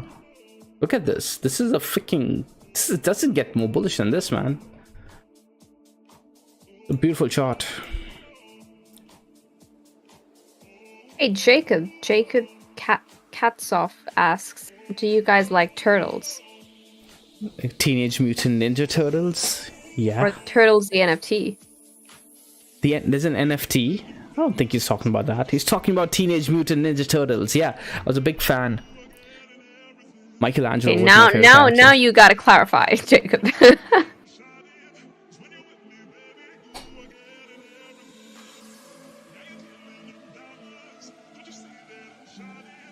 Markets are irrational, indeed. Indeed they are. Yeah, exactly, and they can stay irrational longer than you can stay liquid. That's why do not fight the trend. Oh, is Bitcoin doing something? Oof, 15 minutes for the hourly close. I think it's gonna do it. Where's the high, guys? I can't believe we made it. Like, we're back at the highs. We lost the weekly 21. We lost the 4-day 21. This is the first time, by the way, we're doing all of these things in the middle of a bull market, right? We get all of these bearish sort of signatures literally just go off, and then price just takes it all back up. Like, we eat up all of those signatures once again. I think it's you know, and that's why even fractals, some people only trade by looking at the fractals, and it's not recommended whatsoever. Do not just go based on a fractal. Yes, you can use that as a trade booster, but that's all you can do. As far as these market sort of cycles concerned, there are times where the dynamic will change outside of the space, right? That will contribute to these signatures actually changing on your chart. So for people who only trade, say, the fractals, like, that can get very dangerous very, very fast if you're not willing to switch sides when the market tells you to switch sides, right? So now Sean and I, like, I remember the COVID dump, Sean, we you know, we had to take the other side of the trade until we saw price ticking up, prices at 7K, and we're like, no, this is it. Yep. We're turning from here. We are going to reverse from here, and we had to just, well, suck it up. Whatever losses we had to eat up those losses, and we had to take the other side of the trade. And mind you, people were freaking bearish as hell, because don't forget what was happening, not just with the markets, but even in our external environment, right? Everywhere, all across the globe. I'm sure you guys felt it as well. People were feeling bearish. Everything was really, really grim outside as well. But we had to take the other side. When the TA tells you to take the other side, it's giving you a hint that, hey, something different is happening here. There are people on the inside that are stepping in here, and it is your job as a trader, as a technical analyst, to take those signs for what it is. All right, you gotta switch. Well said, Krisha. Well said. By the way, while you were dropping wisdom bombs, Bitcoin has been making some interesting moves. Like, oh, Bitcoin. Mark's getting really excited. I think he's watching the 5-minute time frame or the 1-minute time frame. Jesus Christ, man. He's like debated by the 1-minute candles.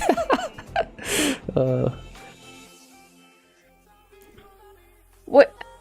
I didn't listen to you guys and stayed in the SNX trade. SNX is what? Synthetics? No. Yeah. The trend is your friend, Jacob. When the trend tells you that it is no longer your friend, you're like, okay, damn you. You take your loyalty and you go somewhere else. Yeah. No loyalty.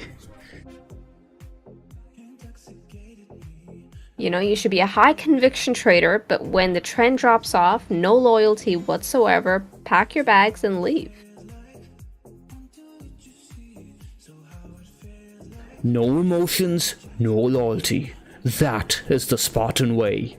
You should change that to that is the mango So way. there are like two sort of movies wherein Sean actually has certain dialogues just memorized, and he does it so, like, with so much vigor and so much passion in the middle of a crowded freaking room, sometimes even outside in public. Oh man, so much So fun. the two movies are Troy and 300. Mongolians, my brothers of the trade. Beyond this horizontal lies immortality. Take it! It's yours! I see what I'm talking about. Now picture that in all its glory in the physical world. Oh man. He was yelling "Haru! Haru!" while canoeing down Rideau River in Ottawa. It was so much fun. People were losing it.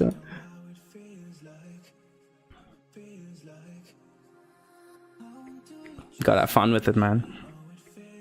Gotta have fun with Oh, it. Krisha, you remember when we went bungee jumping in Gatineau too? Yeah, I think that was the Troy. I think you did Troy in that Was it in that Troy? segment. Yeah, that was Troy. Yeah, that was Troy. Just like, okay. We were fresh on the dating scene. So that was like, And he breaks out in his dialogue. I'm like, okay then. 11 years ago, 12 years Yeah. ago. Before taking the jump, I bribed Krisha into, or blackmailed her into, or bribed her, or emotionally blackmailed her into giving me my first kiss. It was the sweetest thing. I'm like, Krisha, what if I don't make it back?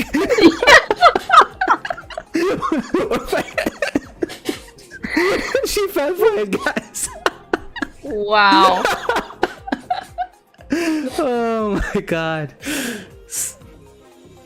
Never forget that moment though.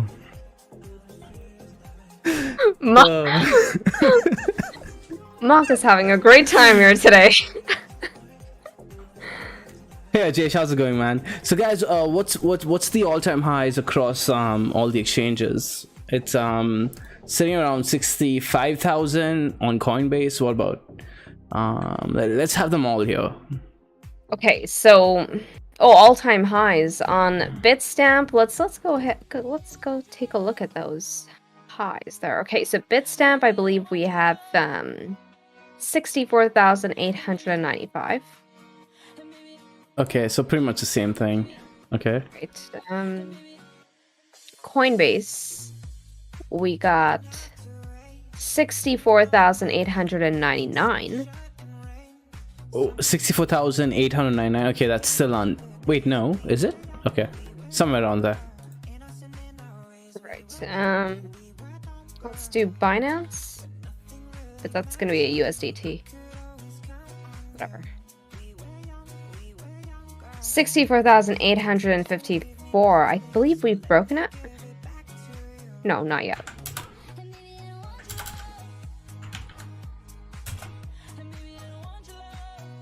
Did Kraken finally change its damn thing from XBT? XBT. Speaking of Kraken, I think for Ethereum, if anyone is looking for like really rich price history for Ethereum, Kraken is where you ought to look. I think Ethereum was first released on Kraken, if I'm not wrong. You guys can feel free to correct me. So Kraken, I believe it's 64,900. So yeah, I mean, you know what? I'd sort of round up to 64,900. Breaking that would be as sort of breaking the highs there.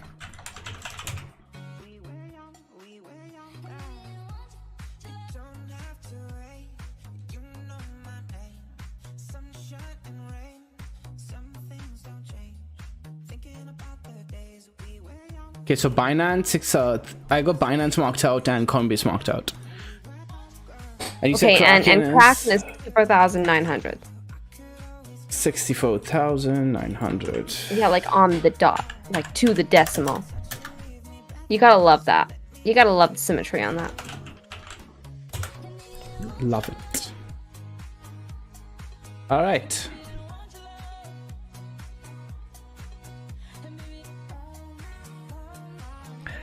So, Krisha, are we going to stay up all night if it comes down to it?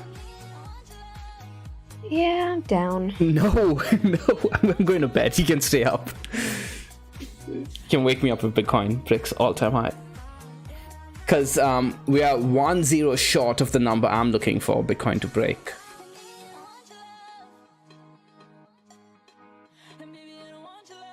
What number are you looking at?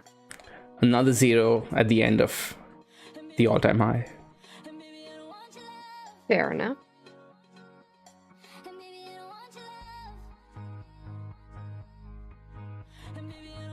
Wait, what?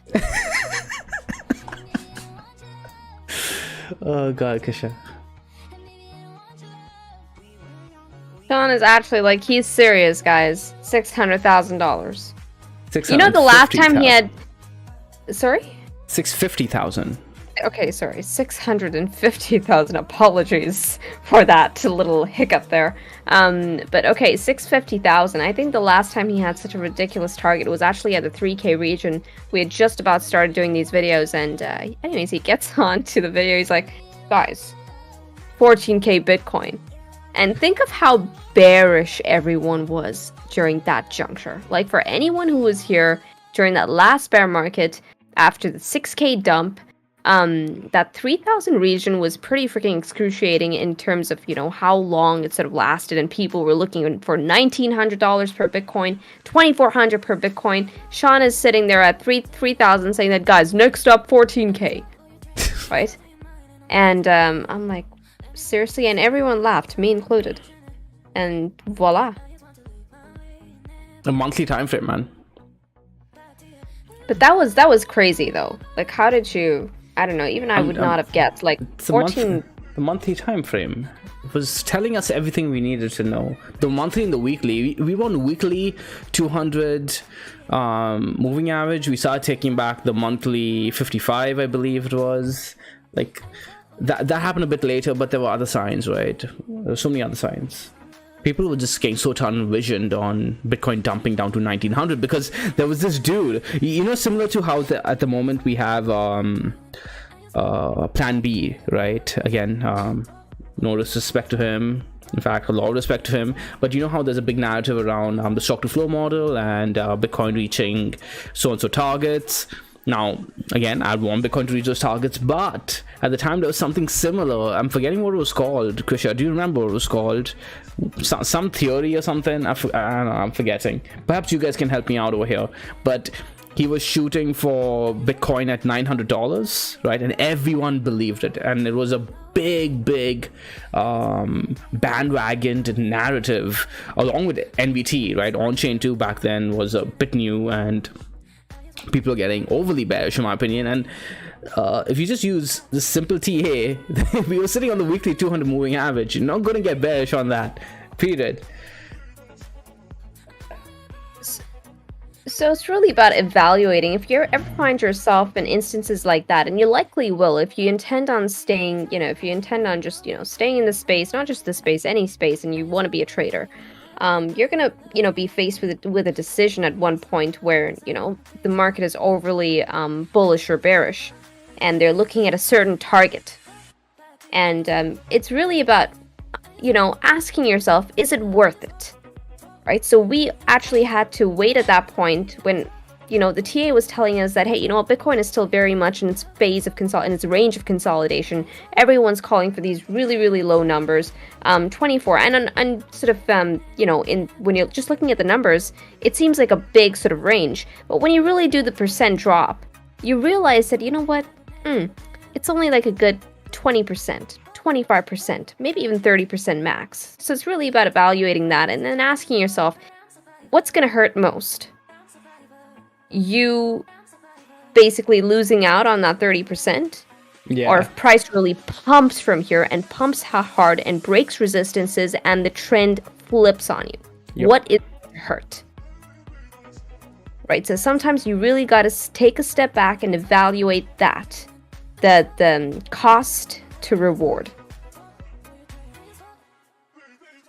Well said, Krisha. Well said. And we've seen it happen to so many people, right? Yeah, we've seen it happen. That 3K region, like, we know. I mean, there was some stories that we took away from others in that entire region. That region did not treat people well. They made some, I don't know how to say it. Indeed, life-changing mistakes. I'll be back in 2 minutes. Krisha, you can take the stage. Cool beans. Cool beans.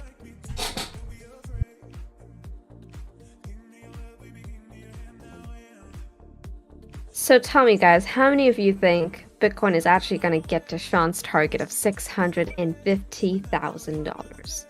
I mean, I'm still laughing at it. Don't get me wrong.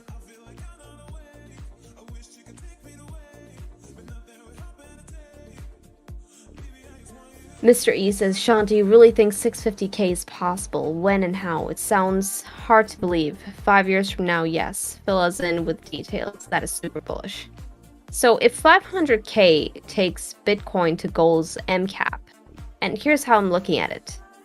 If the next halving is going to essentially make Bitcoin the next hardest asset on the planet, I feel like we could get up to that MCAP before we see the next sort of turn in the market cycle. Basically, with Bitcoin actually setting the next downtrend, leading into the next bear market, and then price getting back up into right before the next halving, leading into the next halving, back up to those levels wherein Bitcoin flips gold as far as market cap is concerned. Now, of course, this is just sort of one I'd call it shallow, right? It's a very shallow sort of analysis, high level analysis, but there's going to be more sort of factors at play there. But Bitcoin is not to be ignored here. There are eyes everywhere right now on Bitcoin. In fact, just today Sean pulled up a letter from a very popular hedge fund guy, and he's talking to his investors. These are all people with big pockets, and he was posturing that this is the space to be in. This is a space to be looking at right now. This is where the edge is at. This is where the alpha is at. Buster Wolf says 650 sounds like 3 years away. Jason Mathis, how often is he wrong? You know what, Jason? When it comes to these, Sean has this really weird knack in that he'll say something so ridiculous, and at the time, like, you just want to laugh. And I do laugh, don't get me wrong. But it just ends up happening. I don't know. It's weird. But 650, I think, is, I don't think it's a number that you can dismiss. Because don't forget, with the ruler that we're using to measure value in this current day and age is the US dollar. And we know that that is being heavily manipulated right now. That ruler essentially is broken. Right? If you're trying to, someone came up with a really good analogy, but if you're trying to measure a table with a ruler, but that ruler keeps changing in size, can you really rely on it? Right? What is the real measurement of the table? How can you tell if that ruler just keeps changing? Every day you get up, that ruler suddenly changes. The scale changes. And I'm back. Well, hello there. Winnie the Pooh says, if Bitcoin mining, if BTC gets to $1 million, the amount of energy used to mine it will get very large. That's not true. Bitcoin's, the amount of energy required to mine Bitcoin does not scale with its price. In fact, price has no play whatsoever in the network difficulty to mine a Bitcoin.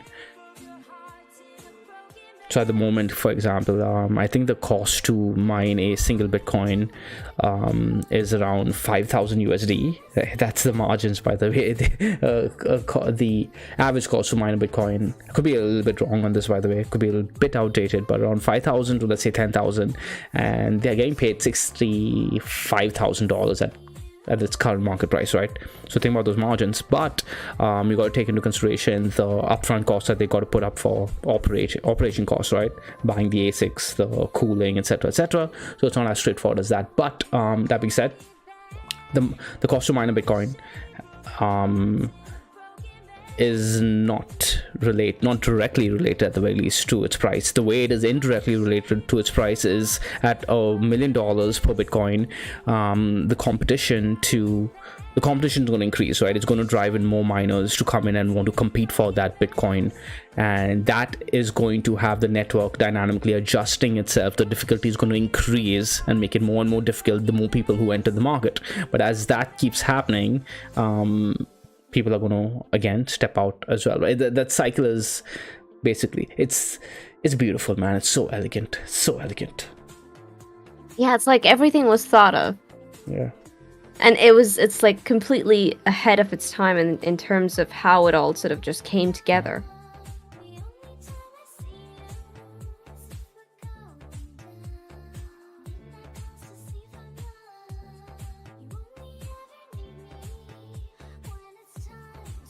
Once again, I had brought up the documentary that sort of debunks Bitcoin's whole ESG bashing. It's called The Machine Greens. It's on Netflix, I believe, or YouTube, in fact. I think it's on YouTube. But you can go and, take a look at it, and that would sort of help clear out a lot of FUD around Bitcoin and energy consumption. Robert M says, I'm gonna head off. Bye-bye, everyone. Sweet dreams. See you, Robert. Thanks for tuning in, man. Ciao, Robert. Thank you for joining. Someone mentioned something about, can we look at Dixie, Sean? I think that, Mark, I watched a documentary that Krisha is talking about, and believe me, that even that documentary does not capture it all, right, in terms of how spoken this narrative on Bitcoin's ESG problems are. There's so much more to it, but that documentary is still a great start, so I'm glad that you watched it, and the rest of you should watch it as well. And even after watching that, there's so much more that you guys need to wrap your minds around when it pertains to Bitcoin and energy. Bitcoin's going to save the world when it comes to energy, man, but I'm not here to convince anyone. It doesn't really do anything, right, for me or for you guys. It's very hard to convince anyone of anything, especially when they have their minds set in a way, right? It's only you can convince yourself to change your mind. It's only you that can convince yourself, and the best way to do that is to just go and research. And sometimes price makes you want to change your mind as well.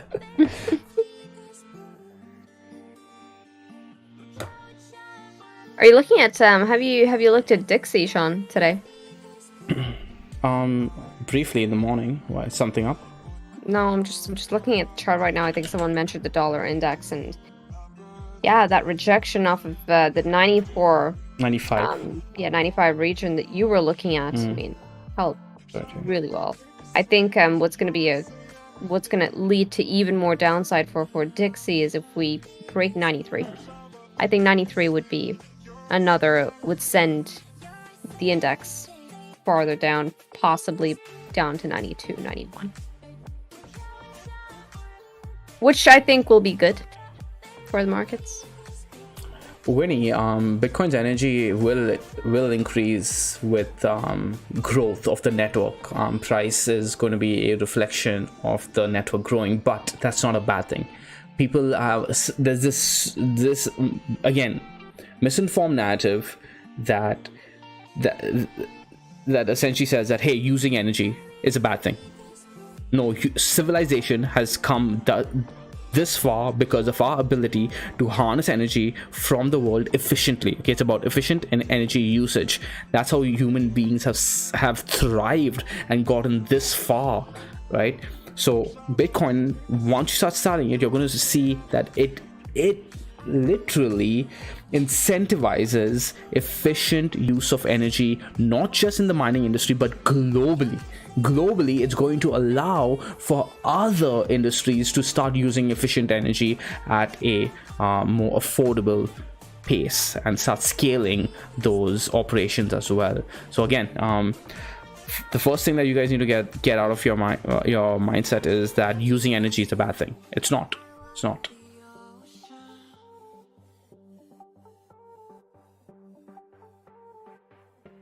Dipesh, thank you for the kind words, man. He says, I feel very lucky to watch your live stream. Hey man, we are lucky to have you here with us for the live stream. I think Dipesh was in the last live as well.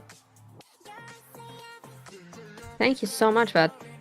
Sean Nevins is in here too.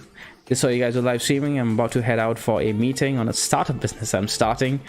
I just wanted to show you some love. Hey man, right back at you. I have to run, but look forward to talking to you guys. See ya, man. Good luck. Meeting. Yeah, good luck. Abraham Noya says, check BTC. What is Bitcoin uses 0.1% of the total energy used in the world right now for a network that settles hundreds of billions of dollars a month securely without any auditing required, or the auditing being part of the transaction, saving people's savings across the world, changing people's lives in countries like Afghanistan, saving women from their subjugation against men, etc., etc. What Bitcoin is doing compared to the Bitcoin uses as much energy as countries use for Christmas lights. Think about that.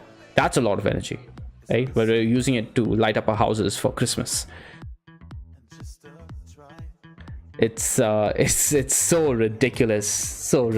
No matter how you spend it, then people should stop decorating their houses for Christmas. When you start really you compare Bitcoin's energy use, the amount of energy used by the fiat system, right? Because the fiat system is backed by what? What is the US dollar backed by? It's backed by its military. And how much does the military spend? Right? Because Bitcoin is backed by proof of work. And that pales in comparison. Pales. It's a drop in the freaking bucket, drop in the ocean compared to the amount of energy required to back the US dollar. Bitcoin, Kusha, Bitcoin, it's doing it. Hey, I just found out today that the world's largest employer is the US military. Did you know that? The world's largest what? Employer. There you go.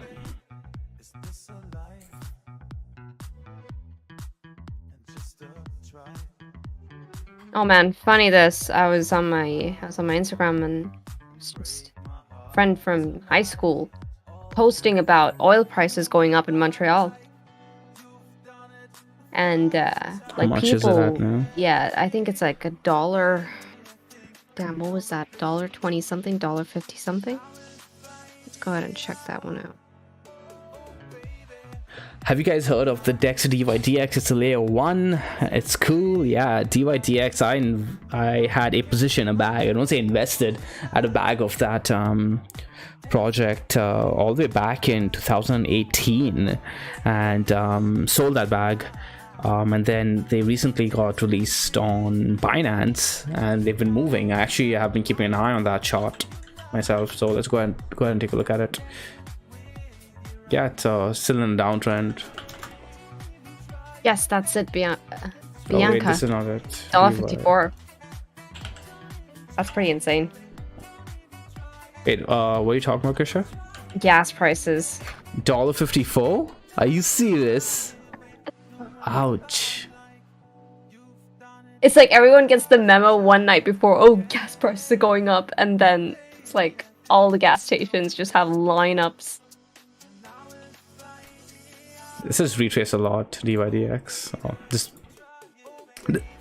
this one's likely to do well, but again, I'd wait. Oh, this isn't good. If you guys are looking for like really good charts, like today, I think Harmony 1 was a really good one. The other day, someone asked for Veracity. I think it was VRA. FTM's a good one for sure. FTM, yes, of course, FTM. VRA looks good. 1 looks good. FTM, let's go and check out FTM. Wow. Yeah. FTM is actually stronger than the other two. Never mind. Sean, remember when we found FTM? Like I think it was very new at the time. Yeah, FTM. I've had some painful memories with FTM and some really good memories too with FTM. Yeah. Roller coaster of a ride with FTM, that's for sure. But it's easily been like a very clean chart ever since it hit the charts, hit the exchanges. It's been relatively clean. If you're willing to take the signs and signatures as to when that trend really changes, FTM can be extremely rewarding.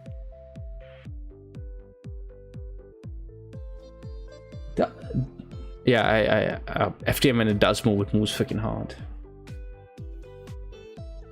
Johnny says, "Lol, catch me in Texas with a miner plug into a portable solar panel." That's awesome.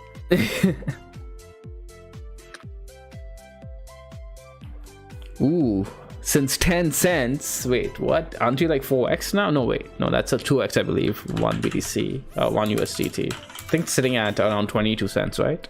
Good job, man. Well done on that trade. Yeah, sitting around 24 cents now, so good job. Ant-Man says VeChain. Let's go take a look at VeChain, wet USDT. Weekly. I'll look at these charts really quick on the high time frames. Gonna head out soon, guys. Getting tired. We have neckline over here. Looks decent. Looks good. I like VeChain. I think there's a range play to be had on VeChain. So I'm looking at the weekly. 21 EMA is 21 EMA Tenkin. I think that's a major sort of region of support for as long as we hold it. I think the good range would be, well, from that 21, which comes in around 10 cents or so, all the way to 15 cents. Yeah. Yeah, that's a pretty decent range. That's a good 33% to the upside.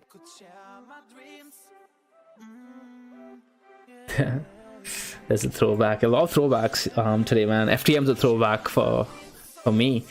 Julian too, apparently. Says I can't believe FTM's up at 4,000 sats. I remember trading it at 600 sats, up at sats up to 1,700 sats earlier the year. Okay, it's gone crazy now. Yeah.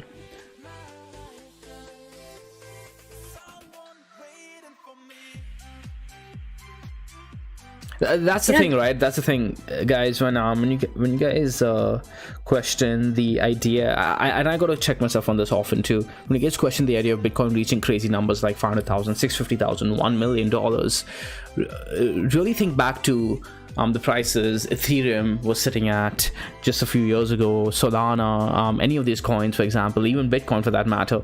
We are already at prices that we thought was ridiculous not too long ago. I posted, you guys go ahead on YouTube, on this channel's, on the YouTube channel, Mango Research's YouTube channel, and go back 1 year.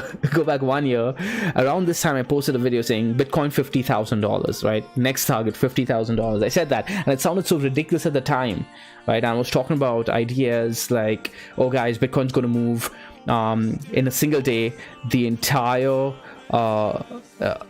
price sitting at right now. So essentially Bitcoin was sitting around 10,000, and I was saying Bitcoin's going to move $10,000 a single day in a few months leading into next year. And we're seeing that right now, right? It seemed so ridiculous at the time. So that's how crazy our times are at the moment, in that there's so much opportunity, because the kind of opportunity that we're about to see has never been seen in freaking centuries, perhaps even longer. So we're not sitting. These are normal times, guys. These are very, very special times. These are special times. So take advantage of it. Amen. Thank you, Muz. Appreciate it. One more like indeed. Ooh, we got 201 likes. Yes.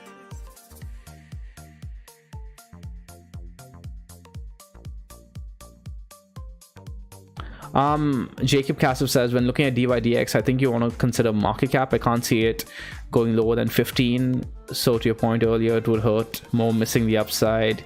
That's fair, Jacob, but I'm not looking at the USD pairing. If you're looking at the USD pairing, it's probably a good looking chart. I'm looking at the Bitcoin pairing, so the market cap is irrelevant, right? The market cap could be going up.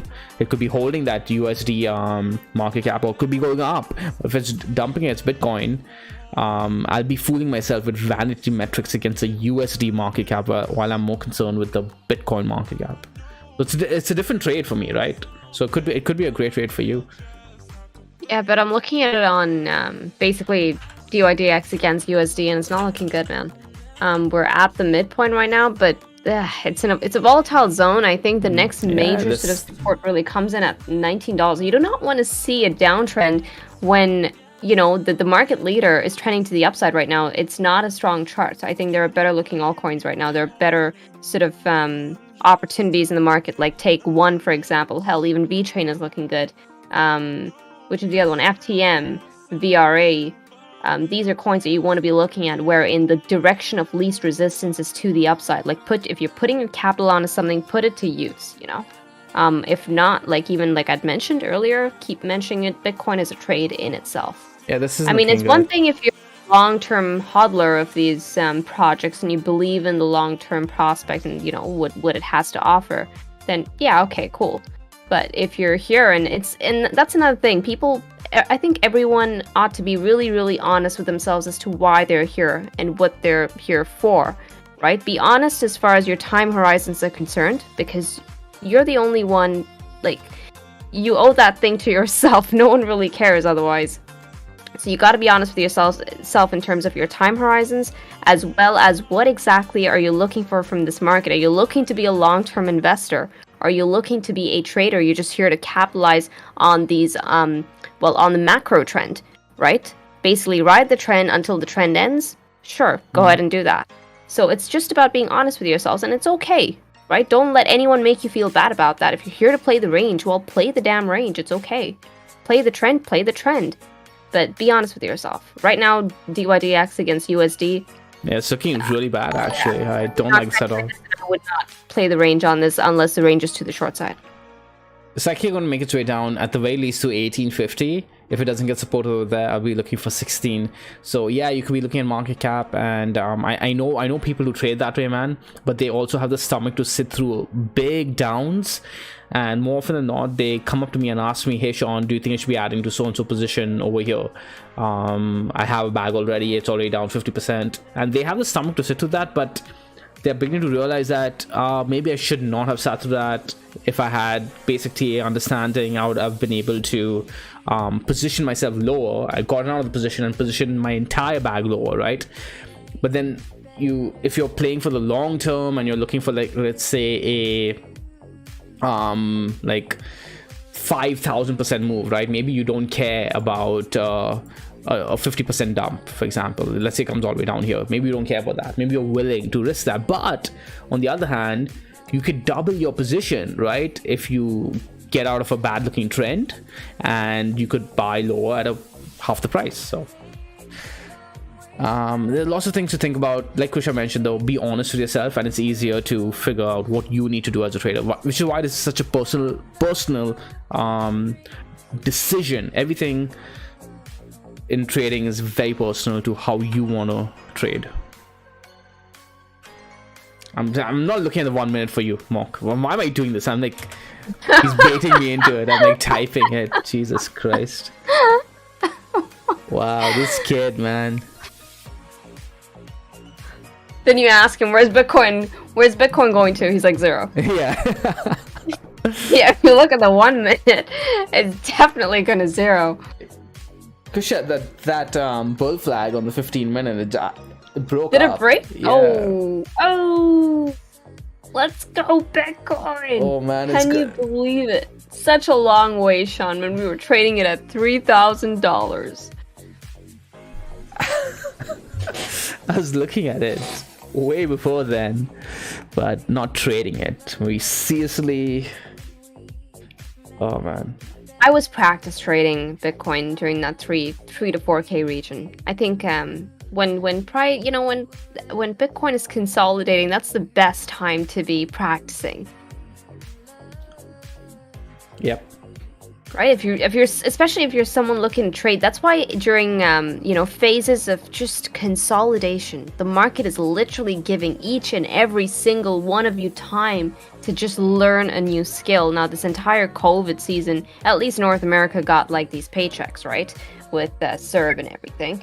But like that was everyone's opportunity to just hunker down and just learn a new skill. So, and not just that, the markets were consolidating during that time. So it was just, it was 2 cherries on top of the icing there.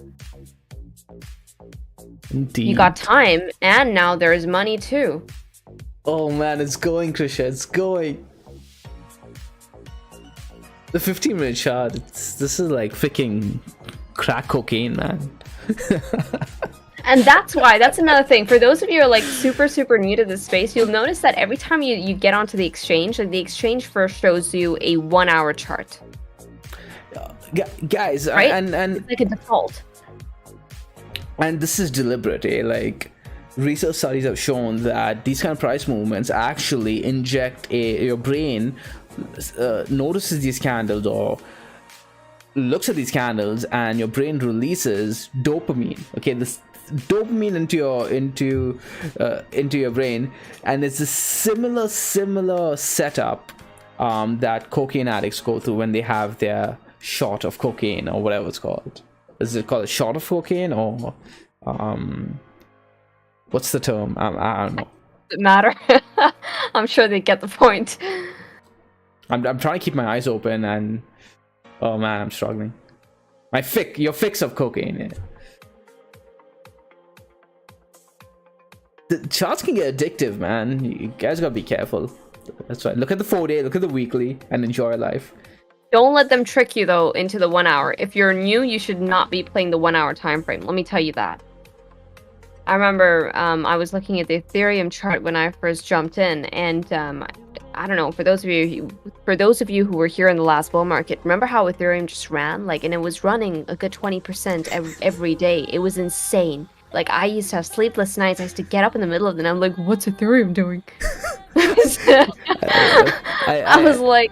I love how the chat is so well versed in drugs. So Winnie says it's dose. Johnny says it's bump. Jacob's like bump. So what is it, guys? Educate me. God. Moose, you're leaving, man? It was nice having you, buddy. Thank you for joining us. Thanks for joining, man. How's it going, Really, Swag? really good to have you in here. When he says on Binance Smart Chain they could combine charts plus colorful games, it's basically casino. BitMEX was a casino, man, with the flashing lights, etc. I felt like BitMEX was a casino. I really liked Mex though. It grew There's on something me. about Mex, yeah. It was intimidating, but then as soon as you got a hang of it, things just clicked, You're like, oh, okay. They just made it easy.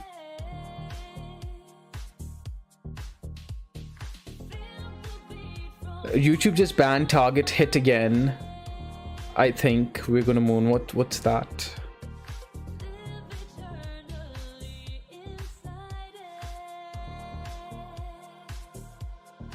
So you do a hit of cocaine and you do a line or hit of cocaine. So what's a bump then? Mark's like, I'm sniffing green candles. Power thesaurus. Isn't binary trading derivations simplified derivations of options?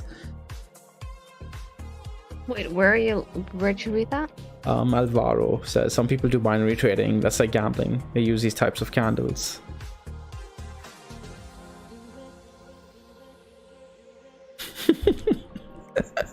Wolfie says, and Mark, those candles, those are really bad for you.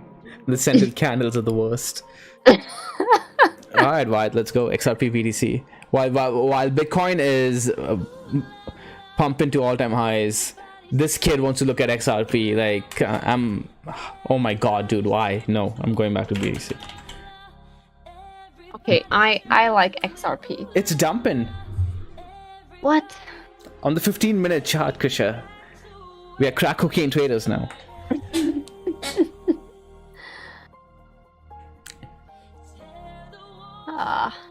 I'm not missing this, man. I've missed this far too many times. I've not stayed up all night to miss Bitcoin's all-time high because I'm looking at goddamn XRP, alright?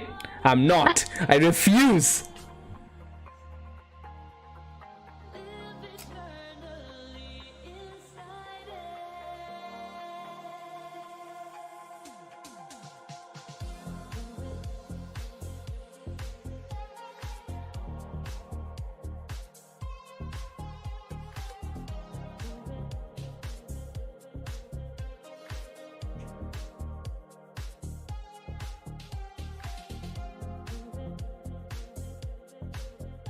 Well said, Johnny. Just because you like a project does not mean you should invest in it. You could enjoy the project without investing in it. I mean, I enjoy Netflix. I enjoy Amazon Prime. I don't hold any Netflix or Amazon.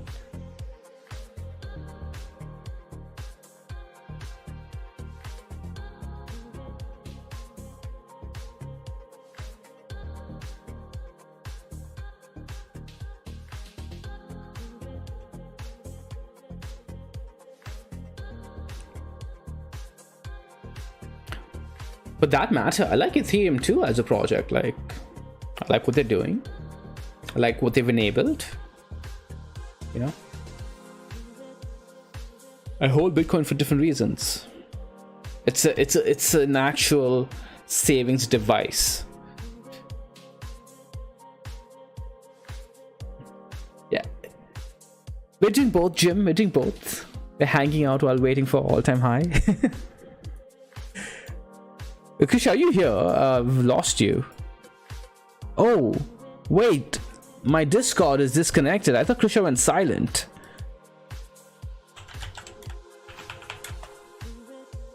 Why is Discord down?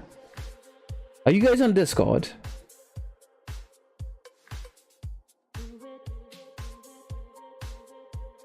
I'm not even sure if you guys can hear me. You guys can't hear me, right?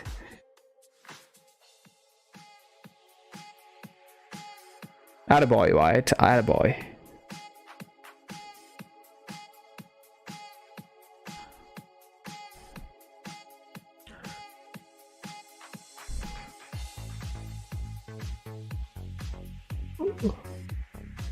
What'd you guys do to my Discord? Wyatt, save me.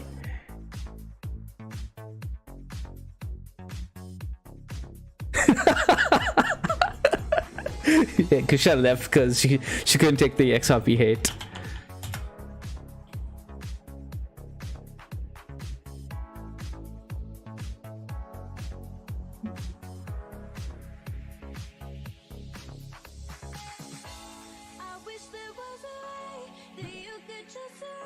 Did you miss me? There she is. She's back. I told her I'd buy some XRP.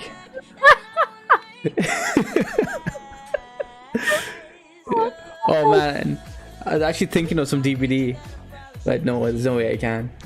Too tired, man.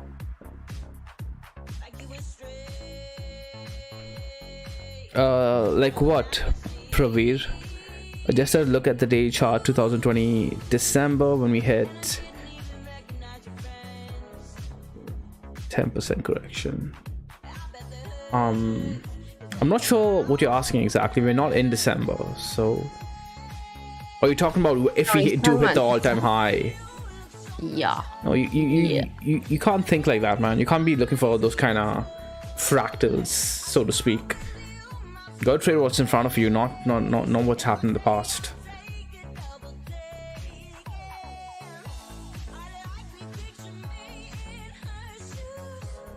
Okay, now I'd be really surprised if we don't make it to all-time high tonight.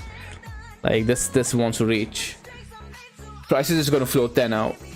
It's at that point, Kusha. Let's go.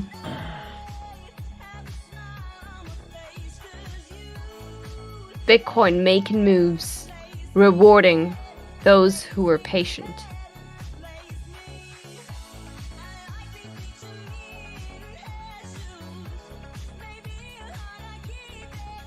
Halloween sale, what are you guys talking about? DBD? Isn't that entire thing like in perpetual Halloween state throughout the year? We should do a mango sale for all-time high, for sure.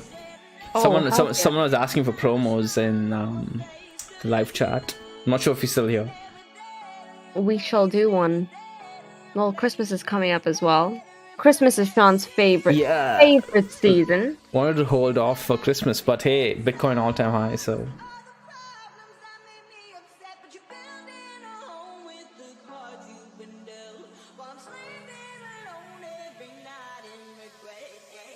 All-time high is when an asset makes a new high, so essentially getting to a price it's never gotten to before. All-time low is the opposite. When it gets to a low it's never gotten to before.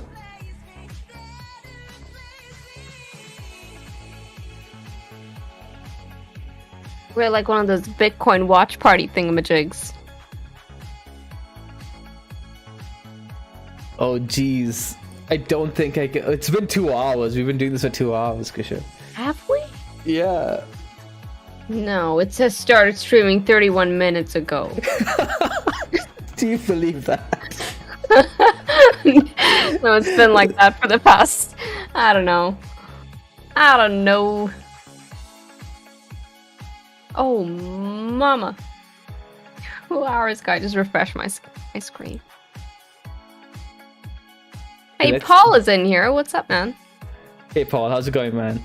Can you pretend Bitcoin made it to all-time high so we could go to bed? It's as good as there. It's close enough. What's happening with this whole Bitcoin ETF thing? Anyone know?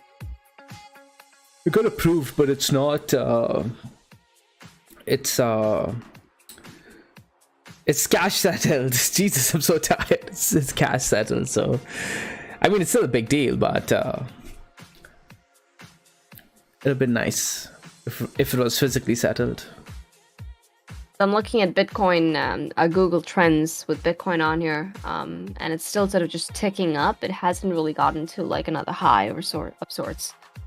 So this is still, I feel like it's still so early. You know, Bitcoin is almost at its highs there. Like what, we're $200 away, and still the hype that we saw back then, is nothing. It's nowhere close. And this is exactly what we want to see. This is like the perfect recipe so far. So eyes on the prize, guys.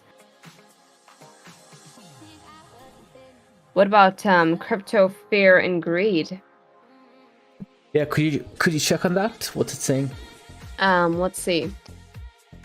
It's at greed, whereas yesterday it was at extreme greed. I don't even really know what the, how they kind of come up with this. Data sources. So they're looking at volatility, market momentum, social media surveys, dominance, and trends. And the most weighted is market momentum and volume. And what is this? I think vol. I think they're looking at volatility. Is it mock?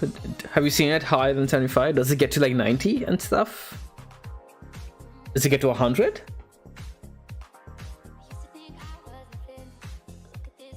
Hartham's like, please let us hit all-time high on full moon. Is it a full moon today? Is it a full moon today?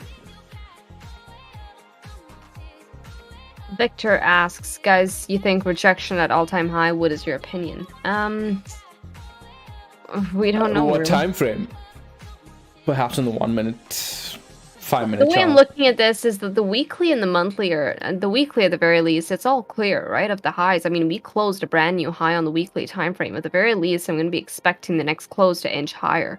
The weekly is what's really painting the picture, and right now, it gave us a signal back when, two days ago, right? Today's Wednesday. So yeah, we got the signal on Monday saying that, hey, you know what? The bulls are taking over here. We closed over the highs. We got a brand new close high on the weekly, and I feel like that's the one time frame that's going to count as far as the SNR regions are concerned. 64,000.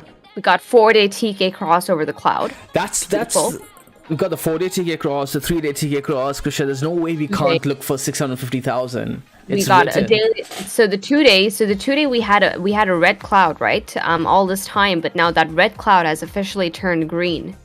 again. So now we're seeing the trend, wherever the trend was lost or that momentum was lost, we're seeing things really start picking, getting picked back up again. So the bulls are taking over here. Could we get pullbacks? Sure. But I'm saying that the trend is on the side of the bulls right now. The thing is that look at how aggressive this entire move has been. So even if Bitcoin does get that pullback, it still has a lot of room to play with to put in the next higher low. I'm saying that the trend is up right now. The bulls got this one. What are your targets, Kusha, end of cycle?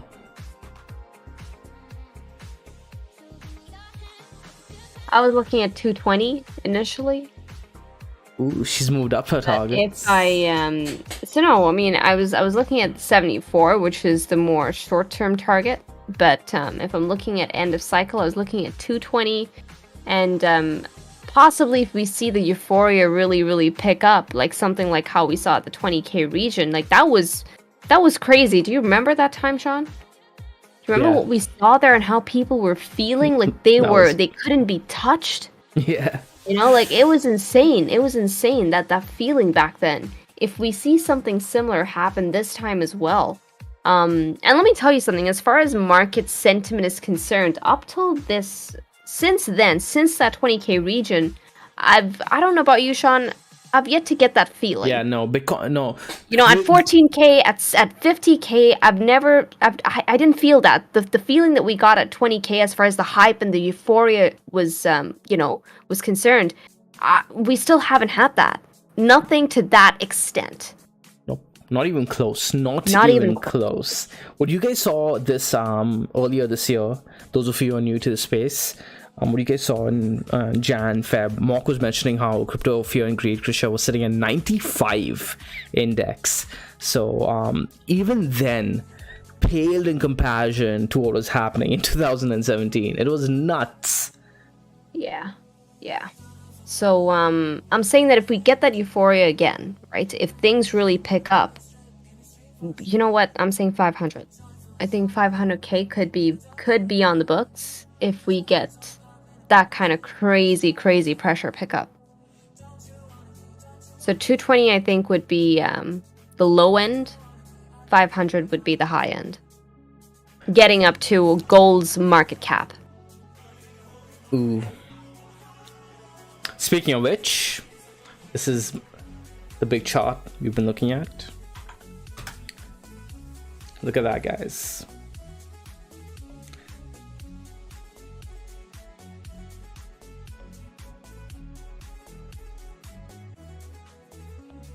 So Wolfbane says, just speculating, but I think it's a worthy exercise. If Bitcoin touches the prior all-time high at around 65k and then drops hard, what's your take on the technical implications of a double top of those proportions?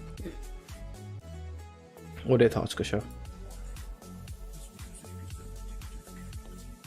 So if the rejection really happens, like I said, like this move, the one that we just saw, and this move really, if you're looking at the weekly time frame, and if you're looking at a potential double top, given that we actually see a rejection here, this move to the upside started on 27th of September if you're looking at the weekly time frame. Now think of the buffer room that Bitcoin really has to play with in putting in the next low. Okay, so if we're looking at these candles from 27th of September, we're looking at a good 58% to the upside. That's how much Bitcoin has ticked ever since it started moving on the weekly time frame. And that's how much buffer room we have to play with till we can actually put in the next low. So, you know what? Bitcoin at this point can actually come back down to the weekly 21 EMA, right? All the way back down to the weekly 21 EMA, and it will still be fine. That's how ridiculous this move has been so far. I'll say this, things really start getting real for the bears. Okay, if we start losing the wick low at around, 39,000. Yeah, 39.5k. Yeah, so you can't call this a double top, man. Even if you get rejected over here, it needs to lose 39,000, and then even then, it still needs to come down and lose 31,000 before you can say that, hey, this is a M-like formation, you know? Because Bitcoin has done so much right now where the bears really need to prove themselves. Dips are going to get bought. Like, price needs to come all the way down here without being bought. Just don't. It's a low probability idea. Yes, you can entertain it, but it could happen. But the probability of it happening is low. I'm so tired here. Though I don't think I can wait any longer, guys. I'm gonna wrap up the stream here. 2 hours. Bitcoin's gonna have to do this without us, Krisha. Mystic Hodler is like, what's she on? 500k? Sean, what are you feeding her? Sean, what are you feeding me? You know what? At least mine is 500k. Sean, do you want to go over your targets now? I'm being conservative here, guys. I'm not gonna get overly bullish, and I'm gonna stick with my $650,000. Did you hear that, man?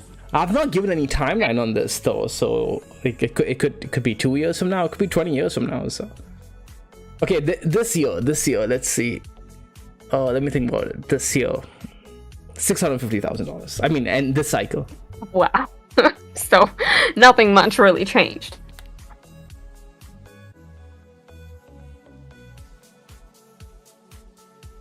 Come on, Bitcoin, you can do this before I go to bed. We had a lot of chocolate mousse for dessert, so that's what's kicking in right now. It's all that sugar. The carb crash, the itis.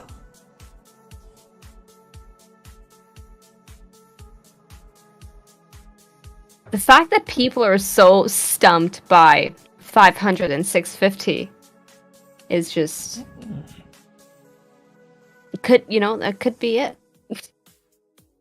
Yeah. People aren't like, yeah, that makes sense. People are like, what? What are you talking about? Get Sean, I should have gotten the whole thing that Bitcoin was not going to get up to that 100k region, or hell, even the 200k region, was when my mom, she got into Bitcoin. Now this is before Bitcoin actually got up to $50,000. And I asked her, I'm like, Mom, what are you expecting from Bitcoin? And she's like, $200,000? What? And she was so like nonchalant about it. Like, it's like, oh, it's so normal, duh. Well, if not that, then come on. Is it even worth it? Yeah. Might as well just put my money into the Canadian housing market. But no, as soon as she said that, I should have known that, what?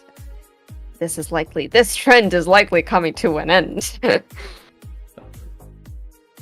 Yeah, Krisha's mom, the top caller.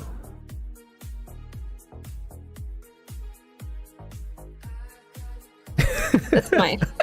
She's like, Wolvie, just called my family and friends. Sean said it. Oh boy.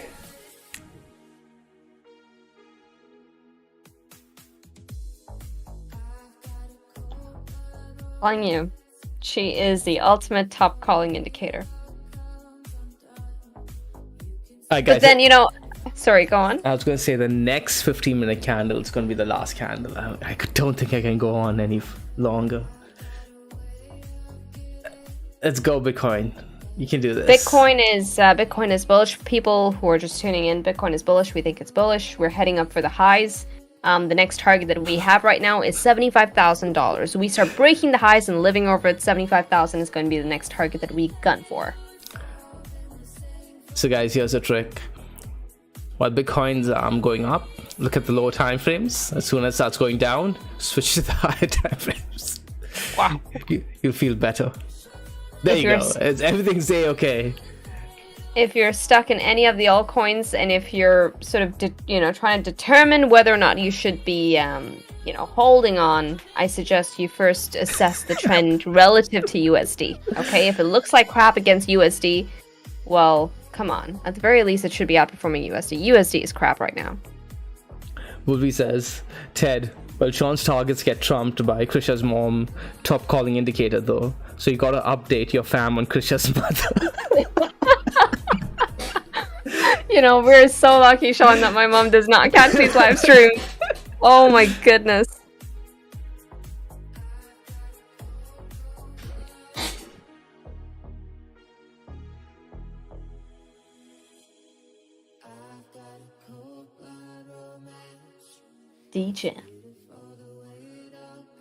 Degen X.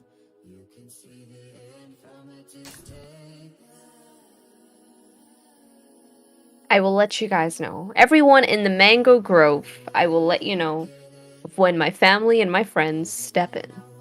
Speaking So of far, which, they're all still scared. make sure you guys do join the Mango Grove, themangoway.com/discord.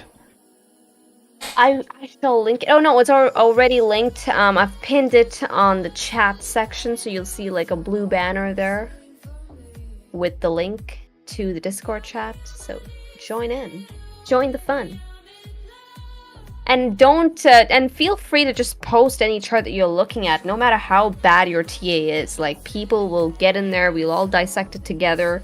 Everyone gets to learn together. Okay, so don't be shy. Sachinta Ratnayaka asks, I hope I got the pronunciation right, asks, is this a good time to long Bitcoin? Question mark, question mark, question mark, question mark, question mark, question mark. Krisha, you want to take this one? he just pins it on me. Should I take this one? Hey, I'm facilitating the conversation here. Okay, so right now, it appears that Bitcoin is around.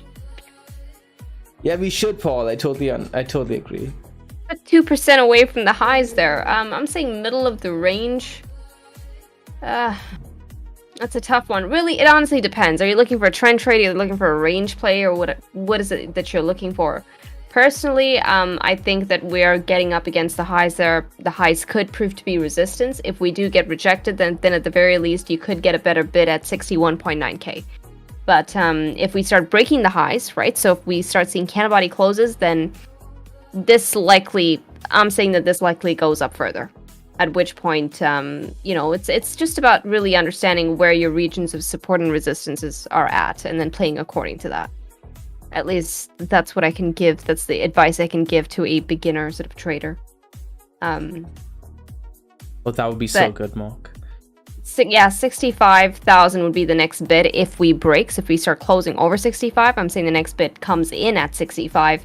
If we get rejected on the highs, then the next proper bid would be at 61.9k. Yeah, I agree with that. The big buys were on the monthly retest and the weekly retest. So the time to have been longing, man, was around 60,000 retest. Yep.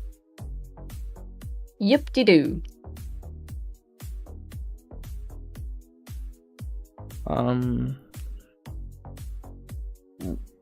Which platform are you talking about, Winnie?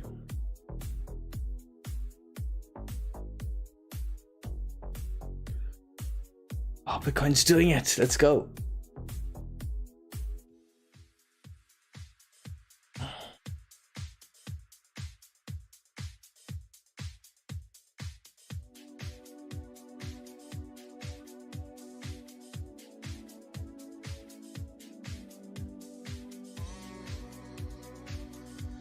Yeah, pretty much. Eli.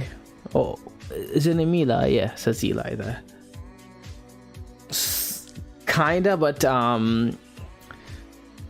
let's rephrase that. So you could say Bitcoin runs, altcoins get destroyed against Bitcoin, and then altcoins reach a state of depression where people are just bummed that they missed the entire Bitcoin rally, and that's when altcoins run. So wait for those emotions.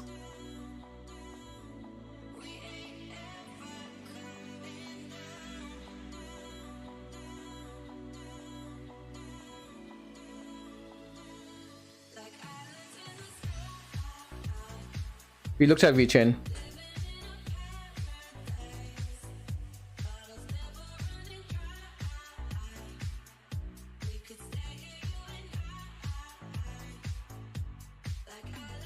Alright guys, 9 minutes more. We're gonna be wrapping up unless Bitcoin takes out the previous 15-minute candles high. And don't forget to hit the like button if you haven't already done so. Helps us know if you guys enjoy these streams. We'll be doing them more often.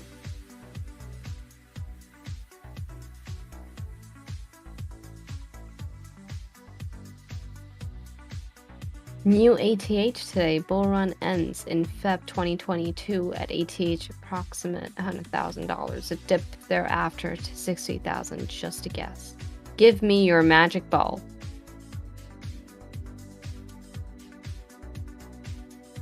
This was great.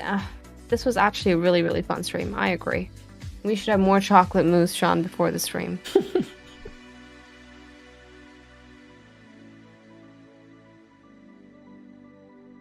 These guys like, what about ETC, the real Ethereum?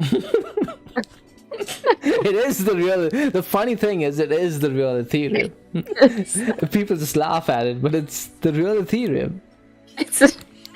The real Ethereum is not looking good, man. The daily's looking pretty meh. It's not trending. So this is the first thing, guys. Make sure the altcoin that you are looking at the very least is trending against USD. If it's not, it's not good. Okay? If you're in a long trade, you're on the wrong side of the trade. Oh man, Bitcoin's actually gonna take out the high, this 50-minute high. It's gonna force me to wait for another candle. Oh no, I'm so tired. Bitcoin. If you're gonna do this, just go for the gold, man. Go for the gold. Lindsay's still here. Oh yay!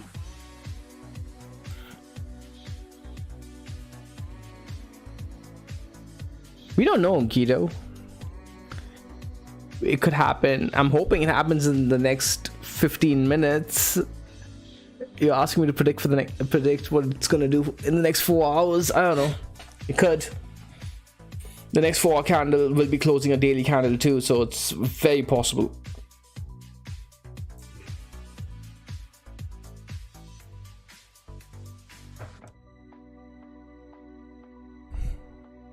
Hey bud, welcome to the Mango Grove. Him.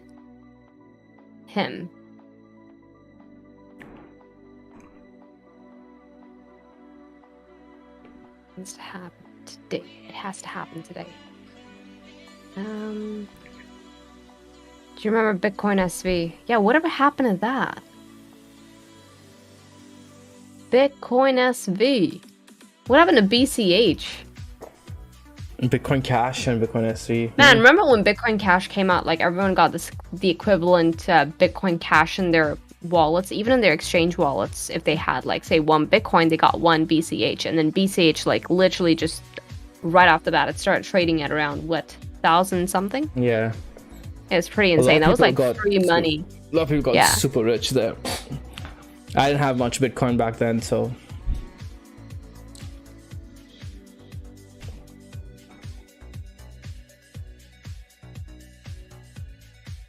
Yeah, BCH was not looking good. Whatever. I call it something else, but anyways. Guido, you should watch the video Krisha posted earlier today. We did a duo video. It's like a 15 to 20 minute video where we talk about our targets and what factors to be looking for, etc, etc. Oh, you should be looking for the candle close already happened, man. Candle close happened on the weekly. Over here. Right over here.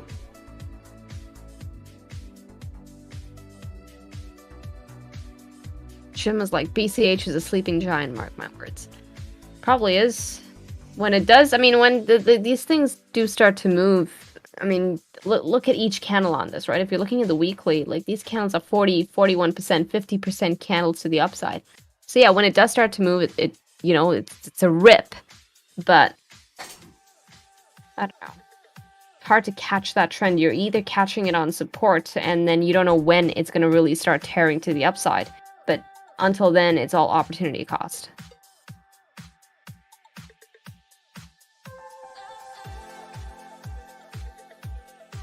I made quite a bit actually shorting BCH against BTC on MEX. I think most of your profits on MEX, most of them came from shorts. Yeah. Yeah. Oh my god, Bitcoin actually did it. Took out the high. Okay, guy got to stay for another 15-minute candle.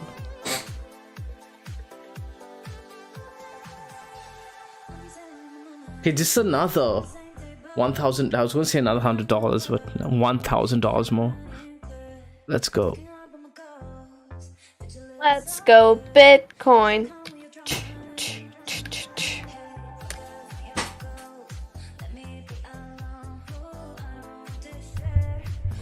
Alright,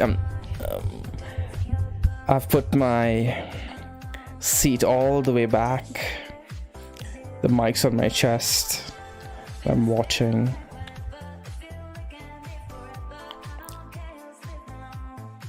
There we go, Bitcoin. You can do it. Let's see what Twitter is saying. Johnny says I'm not allowed to go to sleep.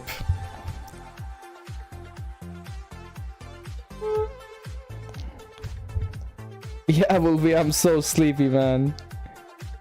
ProShares launched their It Bitcoin did, futures. Satch, it did. Frickin'.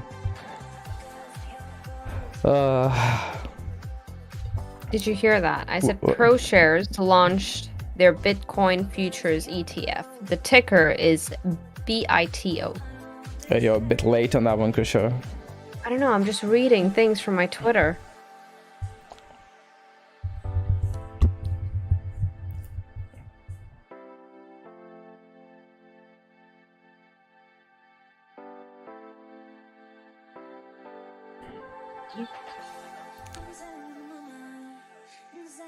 Another $800 to go. This is it, guys. This is it. The Grim Reaper's coming. The Bitcoin Grim Reaper. $65,000 knocking at your door. Is it really going to be on this candle that Bitcoin does it? Oh, man.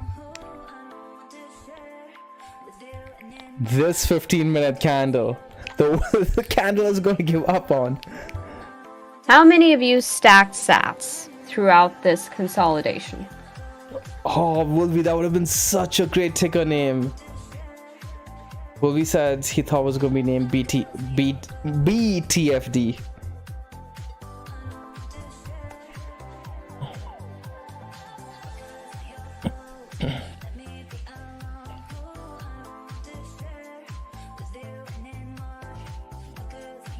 Matt Story is asked, I'd love to hear a take on .BTC. Man, I can barely watch Bitcoin at the moment, but I can't stay open. Oh, there it is. $700 more to go, guys. It's happening.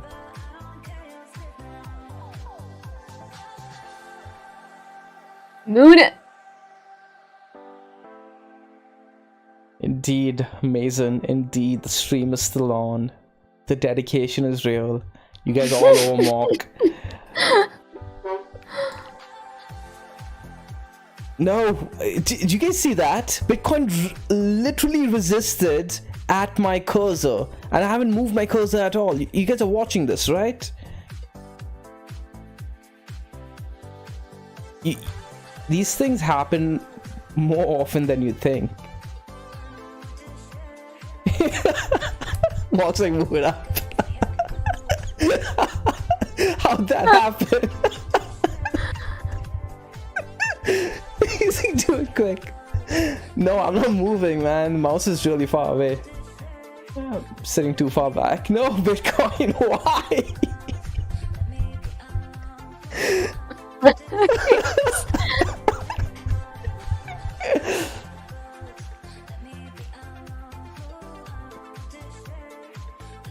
What are the chances of that? Jesus. It's just teasing us now. Sounds like wait. No, don't kill me. Imagine you actually just did that. Wait, I'm doing it, Mark. Don't you worry. We got this.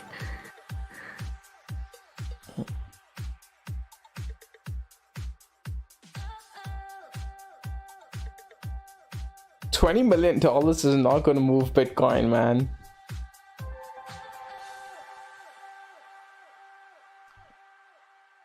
That's the amount of money coming into Bitcoin at the moment, by the way.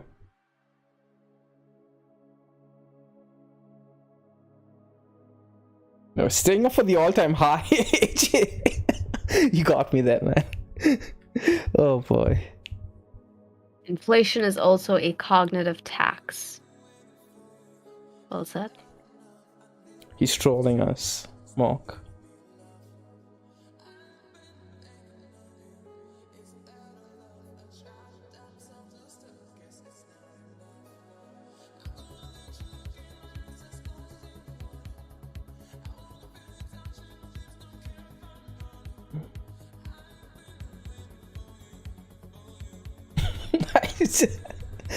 It was my mouse.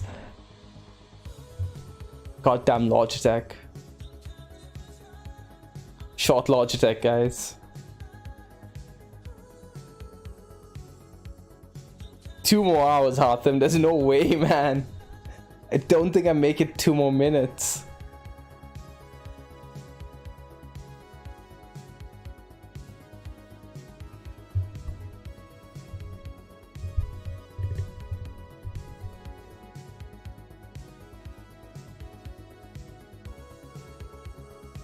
What if the Fed launches their own digital currency? Cryptocurrency. I'm sorry, guys. I'm sorry. Freaking cursor.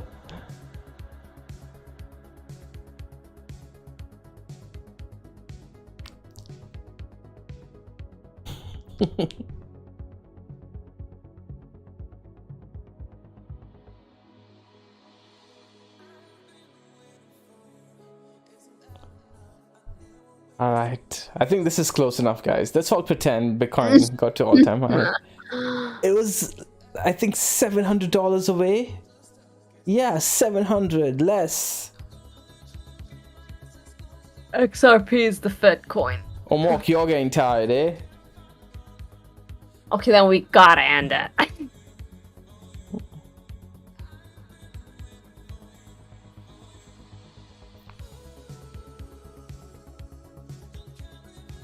This was fun, though. This was a fun stream. The CBDC is... The bad news is an understatement, Julian.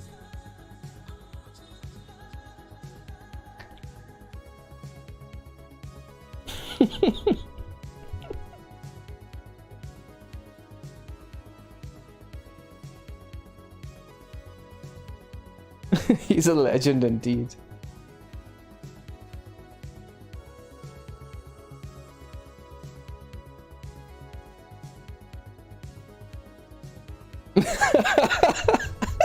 Ajay says, Sean, you didn't mention that cursor trick in the seed program.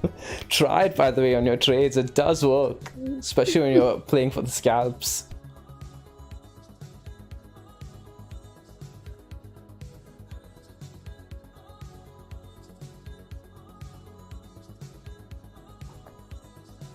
There's 10 more minutes for this 15-minute candle, guys. Don't give up hope.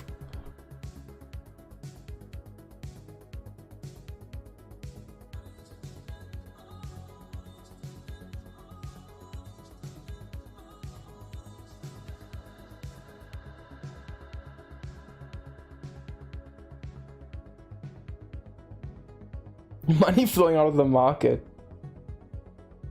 You guys are crazy, man. This is a $300 pullback. People getting bearish already.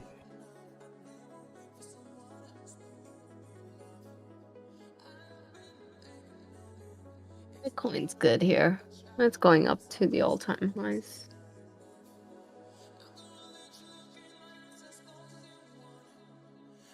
We should wrap up. We got a long day tomorrow.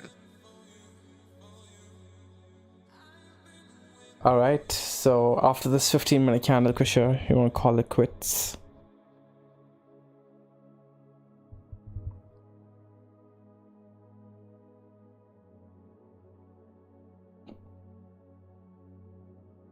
This is actually really, really fun. I really like this. I like the crowd today. Yeah, me too. You guys were awesome. Yeah, you guys were great. Like, you guys were all so freaking great today. Thank you. Yeah, you guys made this fun. Yeah, totally made the night. I'm not exhausted because of the stream. I'm exhausted because it's late. Usually I'm exhausted because of the stream, but you guys made it really entertaining for me too, so Thank you, guys. Oh God, Saurav, I am so sleepy right now. I also squatted today, so today was leg day. It was clean press for me.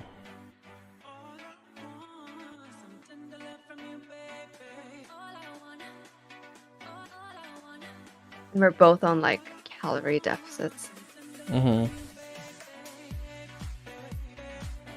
You guys are so cool. Like I really Yeah, that's so good to hear, Wyatt. That kind of thing really, really makes me happy. Oh, I just saw that. Awesome. She's like, I should bring the cocktails next time. Trust me, I would have passed out a long time ago.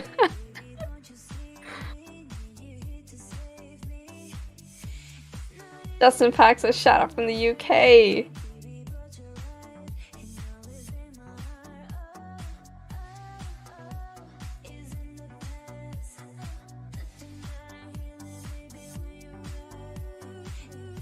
Inching towards the total market cap ATH. Yep. Bitcoin dominance too. I think Bitcoin dominance is going to be reaching like a level of resistance. Could break though. If it breaks, then buckle in. I think we're going to have another volatile move ahead of us. Probably 74k next. You're awesome, Lindsay. We are just as lucky to have found you. For you to have found Mango. I mean, you know what I mean. Jeez, I'm too tired. I don't know what I'm saying. Lindsay's cool. Lindsay's she knows. Cool. She knows. Chill says, had an hour and a half of work period for my business class and saw you guys were streaming, so I prioritized the stream. Yes, you know what's important. Made the class fly by. Hey, Max is in here. Max is in here too. Nice. Your yellow line We done. got Randy, we got Mags, we got Lindy, we got Mark, we got Wolvie, we got Wyatt, we got everyone. Paul is in here. Julian is in here.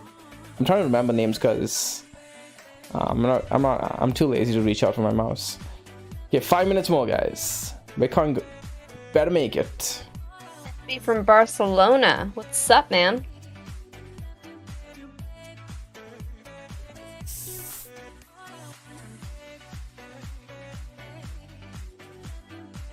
Sean, we know where this is going. We know. This goes to the highs. As 10x. soon as we go to bed. If it takes out the high, I'll stay another 15 minutes, Mark. I don't think it's going to, though. I'm going to stick with the trend. This time, it needs to take out the high and the cursor, so...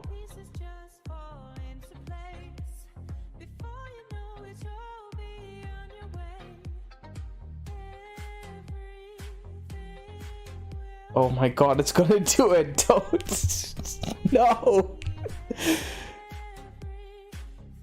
Coin is messing with Sean at this point. This is gonna be so brutal.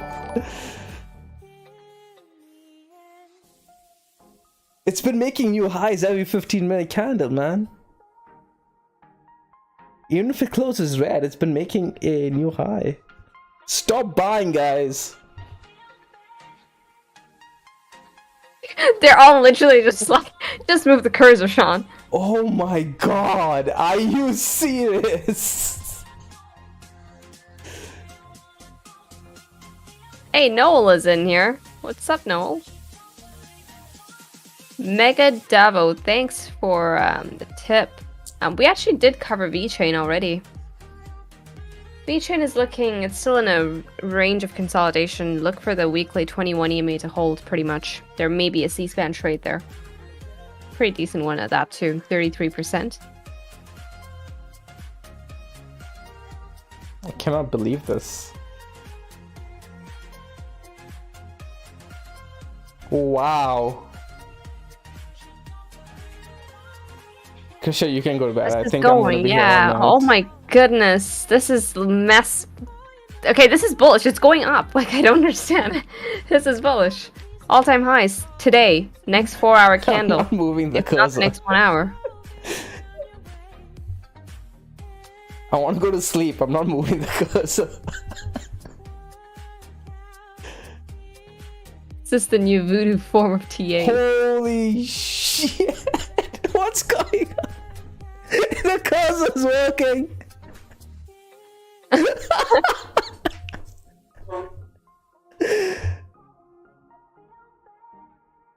Okay.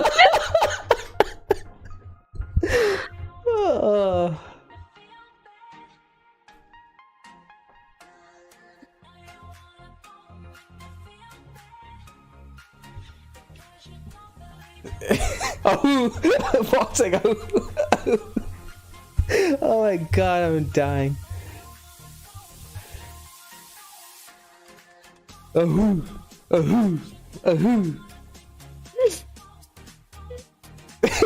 He says don't spam, please.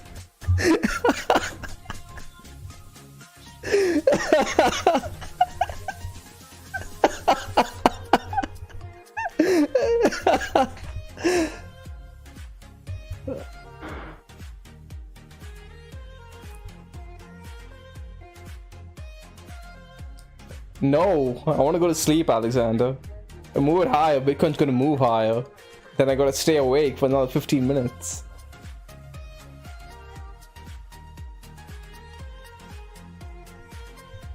Just a smudge higher. This guy's like, move your cursor to 75k, please.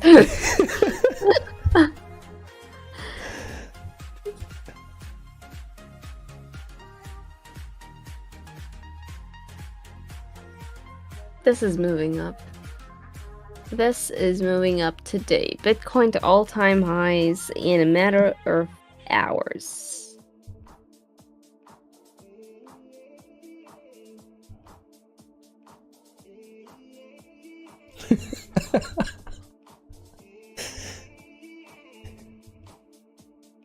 You guys really think my cursor is doing it, eh? Superstitious bunch. Traders can be really superstitious. I am too, though.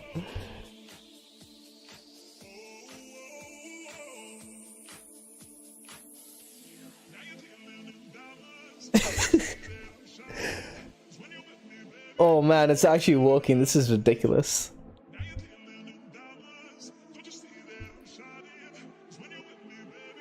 Move it below the open.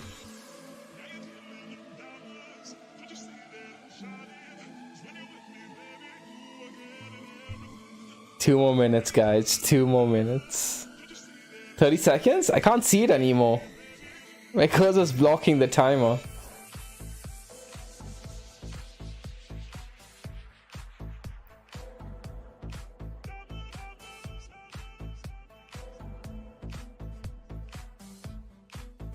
No!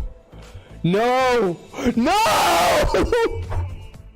Oh my goodness. What? Did it actually do it? No, that doesn't count, guys. Margin of error. Oh no, I can't see up, guys. There's no way. That doesn't count. That's a bullish candlestick, though. This goes up. All-time highs. Congratulations to everyone who waited. Is that a 4-hour candle close? Is No, it? no, we closed the 4 hour prior to this. No, I think that was, no? No, the 4 hour was the 15 minutes prior to this. Oh, okay. Yeah, we closed the 4-hour some 15 minutes ago, and that was a freaking bullish close. Jesus, by $1. We took it out by $1. What's wrong? Oh, what? This is Bitcoin's messing with me. I can't stay up though, guys. I'm actually falling off my chair now. It's support now, guys.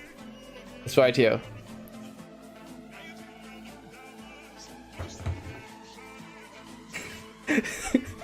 Resistance has flipped into support.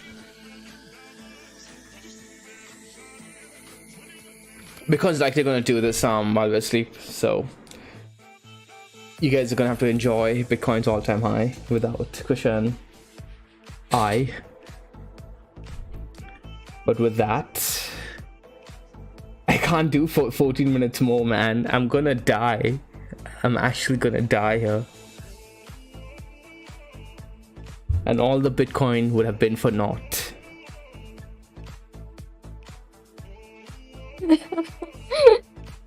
If it goes in this candle, I'm just gonna cry, but... Oh god, you guys have to let us know. If it happens in the next 15 minutes, that's gonna be something. Thank you all for tuning in. Thank you today. Indeed. We'll see you guys tomorrow. Yeah, have a good day, guys. Have a brilliant, brilliant day ahead. Bitcoin moves to all-time highs.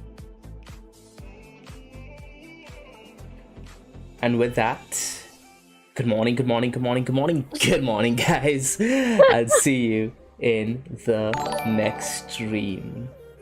Ciao, you guys. Ciao, guys. I'm exhausted. Wow, this was fun. This was a lot of fun. Thank you all. Thank you all.